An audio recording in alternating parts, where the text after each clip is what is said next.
Welcome back to Boston Blue Beat. We got some burst limit again. We got week number 5 here, and I'm super excited to bring it with you some UNI2 action. Ready, your homie J2, and I'm also here with the homie Lennox. How you doing, brother? I am doing great, my man. I'm just ready to watch some Under Night. It's been we've had a couple like really solid weeks the past couple weeks. Yeah. BigBlack getting upset that first week. Plenty other stuff to talk about later. But I'm excited to see some wild stuff tonight. I'm gonna be real. Papa Pesto's got a good chance of beating out Defiant in the overall rankings. So it'll be interesting to keep track of that. I think we're gonna be in for some good games tonight. Yeah, it's sick. As we get later and later into the weeks, of course, it is a team league, right? The ranking that you get determines the points that you get, and we enter week after week after week to fight for glory and also to fight for the playoffs to make sure you can get that free trip over to Boston Blue Beats beach episode coming up later in the year. So hopefully you guys are excited for that. But yeah, we got a lot of awesome matches headed up for you guys as we wait for our first stream match. Laser, I see you in the chat. What's good there, brother? Laser Magician in the house. What's going on? Always good to hear from the homie Laser. Yeah, we're still waiting on our first match of the night for that to be officially announced. But let's go over a couple players we got a bracket. BigBlack, obviously, one of the best Uniclair players to do it. Won plenty of offline majors. They don't no need for a lot of introduction there, right? Exactly. Interestingly, I think now he's we know him a lot for the Byakuya. I've been seeing him a lot on the Tsurugi lately, so that's been an interesting swap to see heading into Uni too. I remember seeing I think they were running Tsurugi for WASD this past Sunday, right? So yeah, is that what I remember seeing? Okay, yeah, I'm a big fan of Tsurugi. I think that character is sick, so it'll be hopefully we'll get to see a little bit more of that tonight.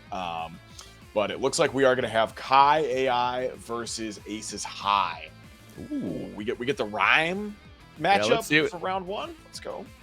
Yeah, we got bars for our first match of the stream. So KaiAi, if I'm not mistaken, rocking the Lene, but Aces High, I'm not familiar with. So I'm excited to see who they pull up with, headed up to the stand. Yeah, for sure. I'm hoping we get to see some more underrepresented characters in this bracket, but we'll see. Even amongst top 8s from what I've seen so far, we've seen some pretty good character variety. The one I'm looking out for is going to be Mr. B, one of our Aurier players, and one of the Massachusetts homies. So always love watching them play. Ori seems so much fun in this version of the game. I was playing her a little bit earlier, but like the tier lists I've seen pretty consistently have her like kind of down at the bottom, which makes sense if you look at like the relative strength that got brought up from every other character, you know what I mean? Like there's some talk that she got power crapped a little bit. Yeah, exactly. Plays the really careful spacing game. Of course, you have the thrust to kind of, throw out a quick poke, or, B thrust as well to charge all the way across the screen. But especially when you have a lot of characters that, have some pretty strong, straightforward game plans, whether it's armoring through or actually just getting that first hit and locking you down for so long. Aurier also has Thanatos, right? That summon that's like plus 1,000,000. But, some other characters have a little better access, to maybe stronger Oki setups as well. But that doesn't mean, like you're saying, that we haven't seen Aurier represented in these previous top 8s. Even just last week, we were seeing a bunch of them, right? We saw Mr. B, we saw 4, and also Papa Pesto, who I don't think can make it this week, but actually was rocking the Aurier last week. So that was a cool little character swap to see. Yeah, I remember seeing that. I think I've pretty much only seen Papa Pesto on the Carmine. Same. So yeah. Always love seeing a little variety in here. This is one of those games where like as it develops, I think we're gonna see some more like counter picks and like side characters come out. A lot of these like old school Uni players have multiple characters. I was literally just playing Seth Meares with Fox of at Locals the other day. Not doing well for the record. Like that dude's good at everyone. But this is probably gonna be KaiAi, correct? You said they were on the list. This is definitely his color. This is definitely his character. I forgot. So lore, KaiAi and I we were hanging out. We were having a crew battle with some friends more recently, and we were playing against Twang, Zoomer 2wanger himself. So he was like, all right, the team captains, they gotta fight together, so let me change my Steam name real quick to match. So now we got Nutty Young Is there a word? Crazy Nutty Young Crazy Zoomer is what it is. I had to Zoomer. expand the window a little bit. The strongest Zoomer of the history versus the strongest Zoomer of today. But that's not going to be the matchup we're seeing. Again, we're going to be seeing KaiAi versus Aces High. So Aces High, you know, we're not sure who they're pulling up with, but I'm excited to see it once again. Yeah, while we're waiting, exclamation point Matcherino in the chat. I'm assuming we still have plenty of codes left to go around. So definitely hop in there, hit the claim code button. Hit some sponsor quests while you're in there as well. Yeah. Throw a couple extra bucks into that pot. I know these players would definitely appreciate it, and it looks like Aces High is finally in the building, and it's going to be ChrisBardow too. Okay, right off the bat, this is kind of a funny matchup. Have you seen this much at all, or? I haven't seen it too much, but just thinking about, you know, the tools both of them have, right? Of course, Lene, super speed, incredible, you know, mobility anywhere across the screen. But of course, ChrisBardow known a lot for the advancing armor moves, right? You know, FF takes a little bit of grid, but you advance forward and you end up making it back. So I wonder what the game plan is going to be for KaiAi here. Are we going to play around those ranges, or are we going to try and go toe-to-toe in game number 1? Wow, starting things off right away with the 6-6B into the grid break. All right, this is a very strong start. We're definitely gonna take cycle here. There we go, another throw up into the corner here. Strong in the grid cycle, should have CS for this next hit, which should probably confirm the kill. But still, KaiAi fights back out with a BDP. No, that's a big throw whip though. Jesus. Yeah, I mean, playing into the RPS there, right? Like, yeah, CS that close range, you're going to be thinking about it a little bit. But just instant J2C, yeah, that was pretty sick. The instant 236C, right? Aces High immediately trying to go for those plus frames, but does not find anything off it. KaiAi finds the hit back. Strong in the grid cycle going into this next one, too. Yeah, great round start option for Aces High right there. Starting to, going for the cheeky command throw. Great tech from KaiAi. Yeah, those command throws from ChrisBardow are techable, but of course, you know, you're using it to try and scout out some of these shields, or even just throw your opponent off guard. Goes for it again, and off of the tech throw. -8, we DP. Still should be able to lose this round, though. Doesn't even need to spend the meter for KaiAi to get into the next round with 200 to his name. Yeah, definitely good at the routing there to preserve the meter. Obviously, could have ripped the super to make it much more risk-free, so to speak, but now you have 200 meters going to the next round. Not really going to help right now, though, when you're stuck in the corner. We get the 623C ender. Yep. CDP, such a strong ender to get a knockdown, and again, we open the round with Dash B. We get a counter hit with it again. KaiAi going to be worse for wear after this hit. Might even be last touch if we're able to build up the 200 off it, but got the counter hit. C didn't confirm, so we jump from the skies. Bro, I'm tripping out right now. Yeah, multiple trap situations right here. I really like where Aces High is choosing a rebeat. Not gonna matter though. Just instantly caught by that fireball. And now it's totally reversed right here. Stuck in the corner. You gotta block this whole thing out. There we go. Block behind the Hien. CS after to keep the pressure. J2C on the other side. Still one more touch. Okay, VOOS just to make sure that you stay alive for one more second, but it's not enough. Aces High takes game number 1. Yeah, good job playing around that 2C range. And I definitely think even if that didn't hit, you could rebeat it to 2A to make that -1, which is awesome for ChrisBardow in that range. Really forces Lene to play kind of a dangerous game of RPS there. Woo! There it is. All right. 2x counts cancel off the force function is going to lead to a nice little combo here for Aces High. Now we're stuck in the corner. TP to get out.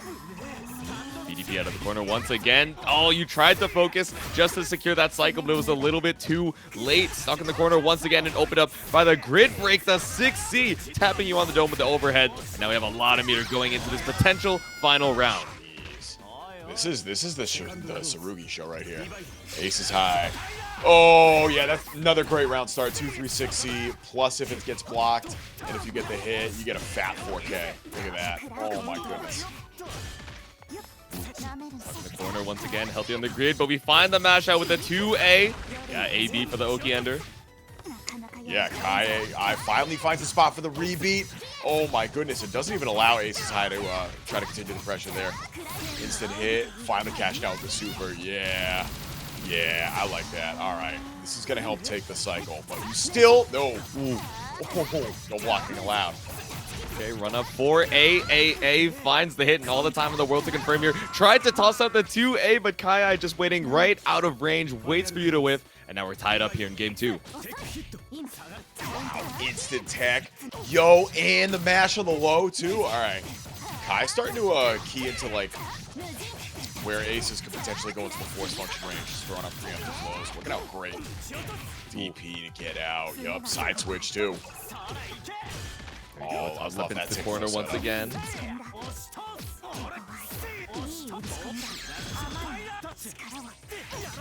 Ooh. Yeah, held down back, played super patient, finally finds a 9JA out of the corner, 100 meter. So both of their names really, but waits out for the surfboard. Doesn't find anything off the hit grab though. Catch the backdash that time. Kai's got to take aces high all the way to the corner. We got 200 meter. No, huge drop right there. That's going to hit. Oh my god, the reaction IW on the kickflip. You tried to skateboard your way on in, but instead, KaiAi moves his way over to tying it up 1-1.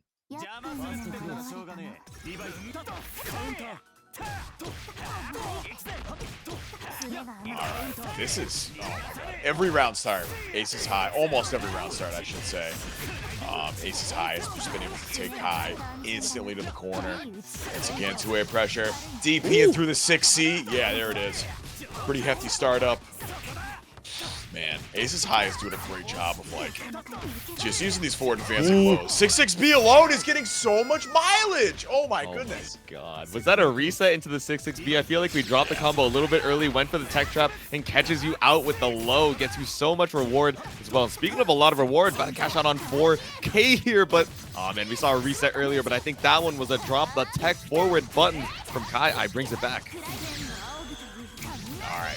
Yeah, Kai instantly spent the super right there. Don't blame you. Half health, so you can't argue with that, but you still have to find it. Probably at least 2 more hits right here. Dive kick whiffs and gets smoked by the charge J2C follow-up. That's crazy. Yeah, you hate to see that. Just a little bit of a miss spacing here. Aces High finds another hit, and with 200 meter in tow, should be more than enough to kill with the IW. Aces High moves on to the next round. Very convincing game 3 right there. We didn't really have a chance to talk about this matchup too much beforehand, but yeah. I do feel like this favors Tsurugi. The rebeats like we saw, I think we even saw like the tick throw little setup there for a hot second. I don't think we're going to see that again on the replay. Whatever, we'll talk about that later. All good, yeah. Pick up with the A here. We saw, good opportunities for Kai to try and find some smart matches out, which I think is, good anti-Tsurugi character knowledge. But as far as, leveraging some of the strengths we talked about of Lene in particular going into it, fast range, pretty good buttons as well. I feel like the mobility itself wasn't really too much as far as, trying to counter how Tsurugi was bulldogging his way in every time. Yeah, and I mean, this is the character for it, right? Like, right there, you see the force function. It's got plenty of the guard points, but a lot of the, I think it's 2-3-6C that we saw that instant round start with on pretty much round 2 or 3 of every single game. Got a couple of hits of armor, and we saw the great reward you get off it. I don't know, that was fun. This is one of those characters, like, the legacy players are like still figuring stuff out because he's new. We're not seeing like the instant sauce day one like we used to see some of these other characters, but the development is there. If y'all are interested in this character, check out LTP. They've been posting some very interesting stuff lately, and I'm excited to see how that translates into a tournament play. But J2, who we got up next, bro? I think we got some familiar names here. Hell yeah. Speaking of excited, I already see CG in the chat saying, man, an Enkidu homie versus a local homie. I don't know who to cheer on, but I know who we got up next. We got ChrisBardow on the Enkidu versus Str4ng3r pulling up with a Hyde. Hyde, this is an OG matchup too. My goodness, both these characters have been in the mainstays of this series. Hyde, obviously the pro tag, but Enkidu's had quite the history, you could say, I guess, in terms of character strength in this series. Seeing plenty of ups and downs. Haven't really seen a ton of them in this version of the game, but I'm excited to see. ChrisBardow is I believe, New York player. I think so, yeah. Helps out with WASD and stuff a lot, and they're a big uni player, so I'm excited to see the Enkidu sauce. Yeah, let's see it. Game number 1 here, Chris versus Str4ng3r. And, as far as new tools, what these characters got coming into this version, right? Hyde with a new FF, a really strong projectile. Probably not something that's going to be huge for this matchup. You know, will play a lot of keep away, but something huge for ChrisBardow, right? We have 6FF, the talk of the town here, the forward force function, that frame 7 guard point here. Haven't seen it just yet. You know, both these players playing a little more patient to try and get each other's timings, but now finally backdash into a 2B. Gets a counter hit here for ChrisBardow. Oh, was that it? Was that the one you were looking for? I think so, yeah. Like it. Oh no. Ultimately not gonna matter right here. Rakestraw. Ooh, trying to lay the mix-ups down, but gets stuck in the corner. Yeah, and there's the 3D trying to roll out. Not able to find a punish. Yeah, Chris takes a turn back. Assault in. And now we're going to the corner, I think. Spend the super too. All right, get a little extra damage off that. Yeah, there you go, the 4.5K. Just try and secure it where you can. Puts Rakestraw in the one-touch territory. CS for a little extra meter. And Chris takes that first round. That's how you know Chris is a veteran Uni player. Like, spend the CS before the round ends just for that meter gain. Hell yeah. Good awareness. Stay efficient on the meter here. Caught up with the projectile once again. Assault taps you on the dome. ChrisBardow maybe looking for an empty low, but no. Rakestraw just keeping it simple here. Spends the 100. Backdash OS there, trying to catch something out. Chris not biting. Rakestraw's still going to find the follow-up hit right here. And is able to hold on to Vorpal. You're dead. Oh, no. Yeah, the increased aerial taps you on the dome off of what looks like a reset here. Now we're tied up. Just run up for the 9JA. Catches you out, but, you know, awkward to try and get the confirm without meter behind it. Yeah, God, it's a great trade for Rakestraw right there. That spending the meter there was the entry level. Still not going to matter, though. Chris sitting on 200. Yeah, there it is. All right. Yep. Yeah, you got 4 already. You might as well spend it. You're about to get a fat stack back when you rip it on Wake Up here. Yeah, there it is. Yeah, there we go. CS Twister catches you out of the skies. Actually out of range for the DP. I think you were baiting it either way, but Rakestraw. Yeah, the reversal not going to do you any favors here. One touch could do it. Yo, went for the backdash OS, but it was late, so the DP caught anyway. That sucks. Yep. Unfortunate dashed on through the parry as well. Didn't even get the activation on it. Rakestraw still has one more chance at life, but Veloff. Okay, run up into the DP. Yeah. Yo, that hit, that is so fast. That beat the width 2A. J2, yeah. I'm kind of losing it already. It's only winners round 2, bro.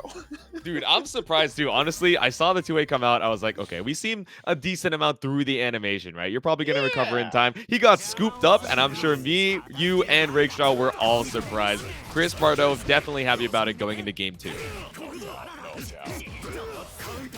Oh, all right, never mind. Rakestraw able to catch the looks like the command roll right there from Chris. And now you're even clean 3.6 for your trouble. The fuzzy match is still very much a thing in this game. Ooh, so side swap routing puts you back into the corner once again. Pretty even on the grid, but we got a lot of time to win the cycle here. 200 meter should be built up for ChrisBardow. I think we just spend it for the consistency. There we go. Yeah, Chris is pretty consistently taking the damage where you can, which I like that. I feel like that's one of Enkidu's strengths, right? It's just maximizing every hit. So spend it when you got it. Yeah, keep it simple. Try not to be too greedy about it. Just take the hit where you can. You tried to cross through, ended up on the other side, but still getting hit for it. Rakestraw gets baited out on the DP, but goes for ADP EX cancel to stay safe. Chris said, like, yo, it's set point right here. I'm gonna rip it. Like, let's give this a shot. Let it rock. Run up for the instant pogo. All right, so we got the veil off reversal right here. It says, get off me, and of course that. Oh, paste the DP. No. That's huge. Celestial on deck, but like you might not get a chance to use that. Probably, if I'm Rakestraw, I'm spending this on Wake Up. No, risked it for the biscuit. Bold, okay. Takes the skies here, first, second, third. Not to be 200 meter in the bank, but again, Chris secures the Celestial. This is fine. You don't die off this even with the IW. But now it's one touch on either side. Yeah, just choose to spend the one right there, too. Yeah. It wants to hold on to this just. Back. What? I was not ready for that. What do you think? I don't think throw scaling, I think you need one more, especially when you don't have IW behind it, but it is definitely scary. Strong knockdown here into the shimmy backdash throw. Rakestraw is schmoving. Holding on for dear life. Gets the assault in, too? Oh, that is a great start. You saw the startup of something there from oh, yeah. Chris had something to bang there ready for that. Yeah, a little low crush action here brings us over to the corner. 200 meter for ChrisBardow, but doesn't even use it. 2A on the wake up. We are mashing buttons here. We're up a game. Might as well be a little bold. Yeah, for sure. I don't know. It's a good thing you got to do just to represent an option, right? Just wake up with the button sometimes. Check, see if your opponent's trying to do some kind of wacky OS. And that's Whoa. through. No, you blocked it though. Okay. Yeah, that's the opposite of what we thought was going to happen last time, right? This one we were sure was going to kill, but recovered in time off the projectile, but still, roll CS goes through projectile. You're still stuck in the explosion. Now, ChrisBardow looking to try and tie up this health lead right now. Still got a decent amount to go through, though. Wow, just barely got clipped. That almost looked like a misinput, and that's going to cost you. This should be Straw taking game 2. Damn, wow. We just spin our way out of the corner, catches you out with Pogo. A clean conversion ties it up 1-1. Lennox, it's been 2 sets, and they've both gone to game 3, if I'm not mistaken. So, damn, we got some close competition already in winners round 2. It really felt like Chris had that game right up until he did it. You know what I'm saying? Like that was a big okay. I have to lock in for this one. Yeah, press parry on minus frames. The Enkidu classic. I agree. A little bit minus here. Try and steal your turn back. Rakestraw tried to do the same with the reversals. ChrisBardow doing a really good job of scouting out when Rakestraw is feeling that pressure. But again, rotating it with a jump on out of the corner here. The spin's getting a decent amount as far as corner carry goes. Rakestraw's starting to tighten up on defense too. Yeah, you're seeing Chris have to start to react to like some of these other options with VO and stuff like that. And Rakestraw's just ready for it now. Here we go. That's going to burn most of that VO time. Spends it. Yeah, you knew he's gonna. Beautiful. That's the rest of the veil off. Ooh. Definitely gonna win this cycle. You not quite gonna kill off this, but this is gonna put Rakestraw in a phenomenal position. Oh my god, just stagger with a million 2 A's. 1, 2, 3, 4. First, second, CS tries to bait out a shield on the third, and instead we land for the throw. All right, here we go. Here we go. Rakestraw on set point from down 1 game to nothing, 3 rounds to nothing. Yeah. Almost bringing it back. Ooh, what a press. ChrisBardow's presses, though, tonight have been legendary. Yeah, exactly. Tried to go for a little 5A, 2A stagger action. I wonder if he went for dash throw, but instead ADP EX cancel once again. Caught on the dome with a little second, and now we side swap. Oh, God. Wow, made it at that time. Yeah, a little too far away for that VO to connect, and Rakestraw is ready for that. Ooh, okay. Damn. Drew still got VO behind it. Oh, interesting that we don't spend the IW there. I wonder what ChrisBardow was thinking. Maybe just forgot. Thought you had a little bit more VO to go right into IW. But now, Rick evens up the health count here. It's still set point for him. And I cannot believe that traded. I was so sure ChrisBardow had the time with the CS right there. You might have to spend the meter for this? No, we're good. Ooh.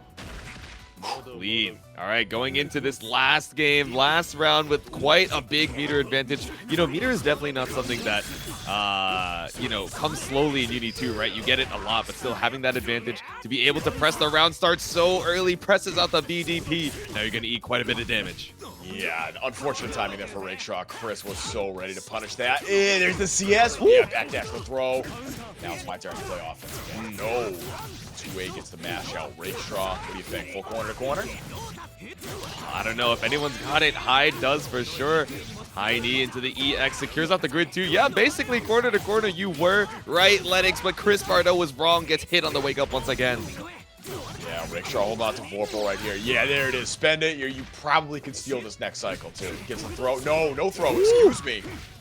Speaking of, stole the turn back on the wake up again. A wake up to A. I think it kills with the IW. The buffs on the damage across the board. ChrisBardow just barely seals it back out 2-1. I was talking with Foxif about that yesterday, and he was saying, he's like, yeah, it's minimum VO damage really feels like the devs want to end sets with like Veil off and IWX and stuff like that. Or not Veil off, you know what I'm saying, IW and IWX. Yeah, exactly. More. IW, yep. It's kind of like absurd minimum damage, but I'm here for it. And yeah, you see ChrisBardow spent that like 4 or 5 times, just not even to kill. Just wanted to get the damage off that. Oh, yeah, that press exactly. right there. Bro, that 2A, that sent me when we saw that the first time. Damn. That's what I'm saying. Some bold ways to try and challenge on the wake up here. Yeah, we saw the bait out with the CS, that little micro delay into the throw, but, you know, we're going to be heading on to winners round 3 here. A couple off-stream sets that you guys didn't get to see. Damn. Moves real fast over here on Boston Blue Beat. Yeah, that was crazy. So for that win, Chris now gets to fight. Who was that? Defiant. Yeah, that's gonna be fun. So we're gonna see Noctis on Hyde stream next. But yeah, there's Chris and Defi, OmniDeag facing off against Pico. Star versus Toast right now. Stranger Speeze versus Stranger we're gonna see on stream too. Yeah. Oh, that'll be a fun one. Yeah. We're still. I thought we were gonna have Boltstruck on stream, but it looks like they're gonna be running that one off. Okay. So Noctis is a pretty solid Gordo player. If I remember correct, were they the one that upset BigBlack? I believe so at Frosty's, right? You know, the lore I'm hearing about, Noctis. No, is, week one in for burst limit for the first. Okay. Something. Sorry, it might have been at Frosty's too. I'm not 100% sure, to be honest. I'm gonna take your word for that one. I got to catch up on the lore myself, but I have been hearing on the streets like Noctis definitely been putting up in the work, but especially with the launch of UNI2, definitely the results are starting to show, right? Taking a lot of games, a lot of sets off of some of these really strong players and establishing himself as one of them, among those ranks. And if you guys, again, while we have a little bit of downtime, if you guys want to establish yourself amongst the ranks of Burst Limit, of course, we have our signups available in the chat as well. Sign up, get points, and qualify. There's still some weeks left for you guys to try and steal some of those final spots. And of course, we got BBCF on Mondays, Accent Core Plus are on Tuesdays, and you guys are watching Wednesday night UNI2 over here at Boston Bluebeat. Yep. So these run 10 weeks from January 29th to April 3rd. I believe this is week 5 right now? Is that what we said? Yep. Oh, I'm a fraud for not knowing that. Each week you'll get points for respective games and placed on a points leaderboard. Top 8 at the end will be invited to the finale on April 20th. And of course, the winner of that gets a trip out to Beach Episode Campout, which is going to be an absolute blast. I cannot wait for that this year. This should be a ton of fun. Yeah, I don't know. Are you pulling up for Beach Episode? I know you're coming up for Crossover Arc. I mean, I'll be at Crossover Arc. Beach Episode is not too much farther. And of course, the BBB homies are always so kind, trying to up the production value for this time around as well. So I'm going to try and make my way over. So if you guys are going to be there, I'm sure Lennox plans on pulling up as well. So make sure to come on, say hi. And you guys also, while we have a little bit of downtime for this next set, can also say hi to that Metro Reno. We got a few more codes for you guys to claim. So log in with any of your social media, click that claim coupon code, and these players will be super appreciative for that extra 25 cents in the prize pool at no cost to you. Indeed, and we're gonna hop right into it here. Hyde, y'all have seen Hyde play plenty of Melty Blood before. Some pretty solid offline placings. We were just talking Noctis up. Hyde on the Hyde, of course, to nobody's surprise. It makes sense. There are definitely some players who will trip us up as far as tags go, but Hyde wearing the character on their shoulder here for game number 1. Most def. Back-to-back Hydes here. Sheesh! Oh, wow. All right. Well, Noctis utilizing these big buttons to take a big hit here. We should see. Ooh. Yeah. Not confirming that first hit. That is a little tick throw into the command grab setup. You haven't seen that before. That little fade away jab to the knee. Okay. All right. Fading away into the corner here. Gradually, the life is leaving, but there we go. Nice reversal out of the corner here. No pickup off the assault. Yo, we are partying right now. Beta DP, and that's going to do it. Noctis taking that first round pretty convincingly. Okay. All right, lots of meter on both sides here. Just pull up in the Mortal Slide, see what the action is, but catch you trying to make your way to the skies. Yeah, that move is so good for just shutting down the entirety, in front of you, right? But don't let it get blocked. Let's put it that way. Oh, and there's the grid break off the throw. That's huge. All right. Hyde should be able to steal this next cycle. No, we'll see. Already coming back. Yeah, and there's the two-way. Yeah, just cut the gas block out. Oh, just running for the shield, trying to catch any, cheeky wake-up option there, but still Hyde more than enough damage to kill. Keeps the meter clean going into the next round. Now you got 200 for round 3. 200 meter. Oh, somebody just spent it. There it is. All right. No, big drop of the combo there. Gonna go for the throw reset. It's Hyde, so we get a little sun off that. Oh, yo, what I say about don't let that get blocked? Yeah, that's gonna hurt. Let's see if we got the optimal route right here. What you got, Hyde? Do we spend the IW? Yeah, exactly. To put you in that one-touch rage here. Oh my god, still got the extension with the projectile on the other side. So many side swaps, but all you needed was the run-up throw to put game 1 on the board. All right. Hyde strike throw game was very solid that whole time, which shouldn't surprise me. That was like kind of one of his big things in Melty, right? Like played who was an honest Roa, but like low-key had a really strong strike throw game. Noctis is another player that does. We saw like the back-to-back command grab cycle from week 1. I'm curious if we'll see something similar tonight. But Hyde has been unconditional so far. Yeah, exactly. Doing a really good job of really just staying in Noctis' face. Yeah, we're getting a couple straight hits when you take the skies, but still the strike throw, like you said, the skills carrying over from Melty. And of course, Hyde, the character himself, so potent with all the quick movement that he has, and also a really good backdash for shimmying the throw tech attempts. Yeah, that's going to be a punish. Oh, no. Can't get a ton off that, but that's fine. Still maintain that corner position. Overhead connects, and that should do it. Noctis taking that first round against Hyde. Yeah, Simulation seals it out here. Lots of meter for Hyde, but, you're still around a piece. You build meter like water in this game, so Noctis should be able to pick up and catch up real soon. Caught up with the first hit of the 6B, but you were looking for the rebeat, so not ready for a full confirm. Oh no! Shielded a little too late on the overhead and got opened up by the ensuing slide. That is unfortunate. Noctis taking a good chunk of health. Yeah, look at that. Hold on to a ton of grip here. Has to. Oh, no. Yeah, the CS was necessary there to not eat a big button, but still got the punish after. And now it's the Hyde show. What do we got? Over the corner. Slash on up. Pick up the first, second, third.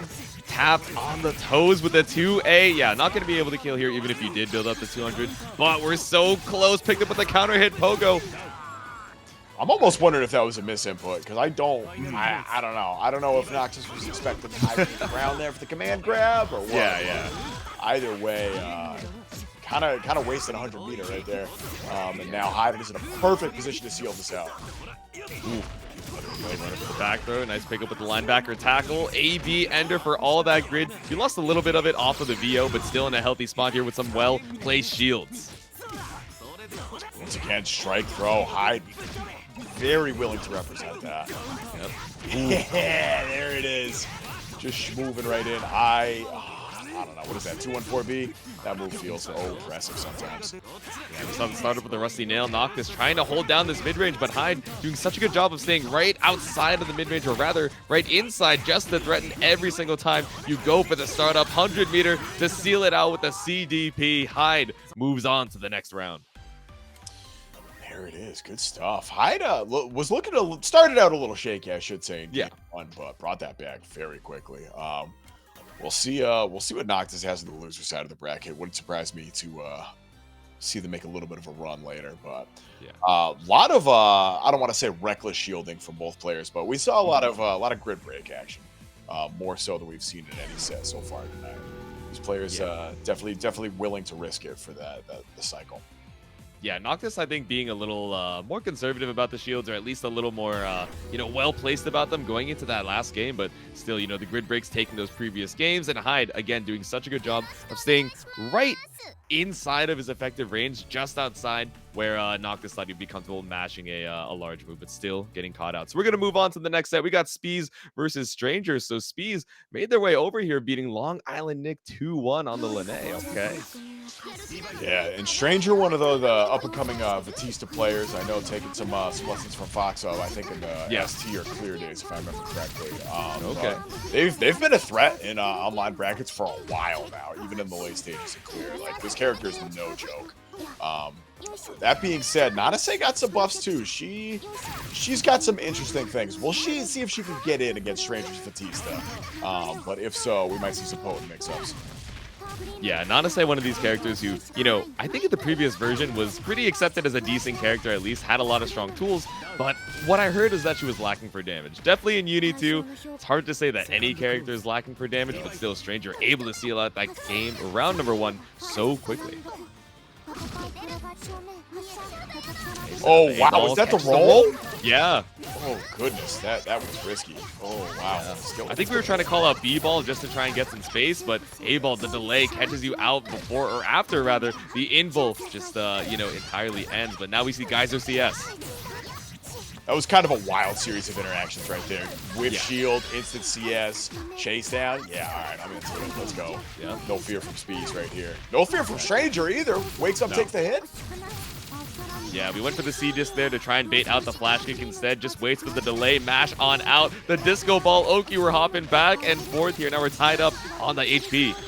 So that's the new stuff for Batista. It almost reminds me of like Dan mix-ups from Melty, but yeah, that is one of the new potent options that Batista has in this version of the game, as if she didn't already have some. Yeah, Disco Ball Oki, you know, we already had all the gem set shenanigans going on from the previous version, but now the gem's a little more interactable, right? You can swipe them off the screen with normals and projectiles as well. But, you know, like you're saying, we got Disco Ball. You see the lasers coming down from the top rope. You're like, what do I do, dude? Party time. When you see the Disco Ball come out, you know it's party time.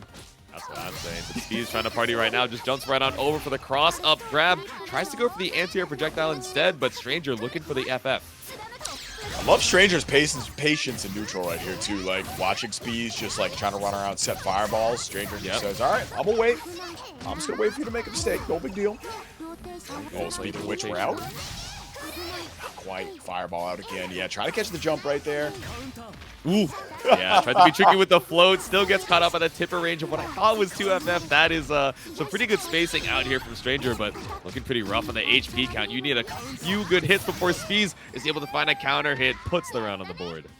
And Speeze is like playing no holds barred right now. This is get in and get in fast, get neutral however you can. And let's be honest, this is Batista. I don't blame you. You gotta play like that sometimes. Still, doesn't matter. Stranger's patience. Too clean. Waiting out the fireball. Ready to check the approach, but Speeze was more like waiting for Stranger to try to poke out. Damn. Yeah, I wonder about that setup, right? Because obviously the disco ball right in between you, definitely forcing out, either patience or a really aggressive approach from Speeze, but EX Haircar brings your way back on in, losing a lot of health for it though. Now Stranger got 200 meters to their name. Instead, again, sets up for Disco Ball Loki. Oh my goodness, yeah, caught by the 236 series on the way through. Ultimately not gonna matter. Instantly runs into the reversal. Looks like we might navigate Disco Ball. Not enough. Oh. Scared of the projectile, the A-ball rapidly approaching your position. You take to the skies to be tricky, which Nanase is so comfortable with, but Stranger comfortable catching out with the JC. Now it's set, point, the micro focus into dash up throw, breaks the grid, and you're ready for the BBP on the super flash. That was kind of crazy. Good awareness by Stranger. Yo. Oh, that would have been a cool little pickup. Still got a decent amount of damage for it though. Yeah, we definitely take those. Stranger set out a perfect right here. This is set point, and the roll gets caught, and that should be more than enough. No drops. Here we go. Stranger taking it 2-0 over Speeze. Yo. Go drop with the perfect. Damn, Stranger, looks so strong, especially going into those last few rounds. We were seeing the scrambles work out better and some, good answers to what Stranger was showing as far as the setups, right? We saw EX Sword Car coming out on the spaced out Disc Oki, but, it's scary when Stranger's able to make those adaptations, sees how you're trying to avoid all the projectiles they're putting on the screen, and just follow right back up. So, Stranger 2-0 over Speeze gets to play the winner of Star X_ and Toast next. Looks like Toast is up a game, actually. All right. BigBlack, of course, on the verge of making top 8, it looks like. Looks like Mr. B is still patiently waiting for their second game. OmniDeag winning. Oh, OmniDeag 2-0ing Pico. Good stuff, OmniDeag. Okay. They get to play Hyde, too. I think that's like the homie team kill, if I remember correctly, too. Ooh. Hate to see it. 33 people, so we got a cozy bracket here. Lots of attendance, and man, it is so sick to be a UNI2 player these days. So many days of the week you have optimal competition pulling up here. You can't make it one day, don't worry, there are a bunch of other brackets for you to test your mettle in here. And speaking of, we got a few more players willing to test their skills. We got Defiant versus CG headed up to the stand. We get to see some more Tsurugi. So unlike the last time we saw Tsurugi on screen, I don't think this is a good matchup for Tsurugi. I think I think Tsurugi struggles against Carmine. But I have not seen this matchup at a high level yet. That being said, Defiant's Carmine's probably pretty good. Carmine looking real strong in this version of the game. And Defiant, one of the best players in the country, like kind of bar none right now. One of the only cats who were able to take BigBlack off in the previous version of the game, and winning Frosty Faustings. Like, no, Defi's no joke. Yeah, exactly. No joke. I see Deadwood in the chat saying both players switching off Enkidu this match. We've been talking, every time Defi comes onto the screen, right? And a lot of these, high-level players from the previous versions, like you mentioned earlier, Lennox, like, you've had multiple years to kind of train your teeth on the game. You play your main character, but you have a lot of time to learn the secondaries as well. Not a ton has changed going into UNI2, right? So a lot of that muscle memory still carries over. And now that Defi feeling super confident about, Carmine's strength going into this version, saying, I feel real good about having Carmine as that one-touch character. Like you're saying, once you're able to get that knockdown, yes, you have the BDP to, try and escape as far as Tsurugi goes and defensive tools, but, it's a lot of pressure with the blood puddles and the pinwheels right behind you. Yeah, you have to be very careful how you want to poke out. And obviously Tsurugi is, we'll say, vulnerable to lows when you're trying to schmoove out using force functions or something like that. So got to be very careful. And we're going to hop right into it right here. Tsurugi versus Carmine. CG versus the Frosty Faustings champion. There we go. Let's see it. And this is a winners round 3, still fighting for your life. Oh, winners round 4 actually, but all right. So we're looking to try and qualify for winners top 8 here. Let's see it. Oh, okay. So this is a top 8 qualifier. Let's go. Sheesh. All right, yeah, right off the bat, couple trades, and Defi is just gonna get the game plan going right here. Yep. Oh no. Yeah, good damage started out. Puddle on you already. Couple staggers finally opens up CG here, building up a lot of meter for it too. CS behind, you can spend the EX, and even if you get this next hit, you're going to be able to have a lot of meter going into the next one. Yeah, it looks like BDP got painted right there. I'm kind of surprised that didn't kill. There's the BDP. All right, we still have a chance. Yeah, let it rock one more time. 1 HP to your name, spends the meter, and caught out once again. Looks like went for backdash right now. Interesting choice from CG. But like, let's be honest, you were in a rough spot there.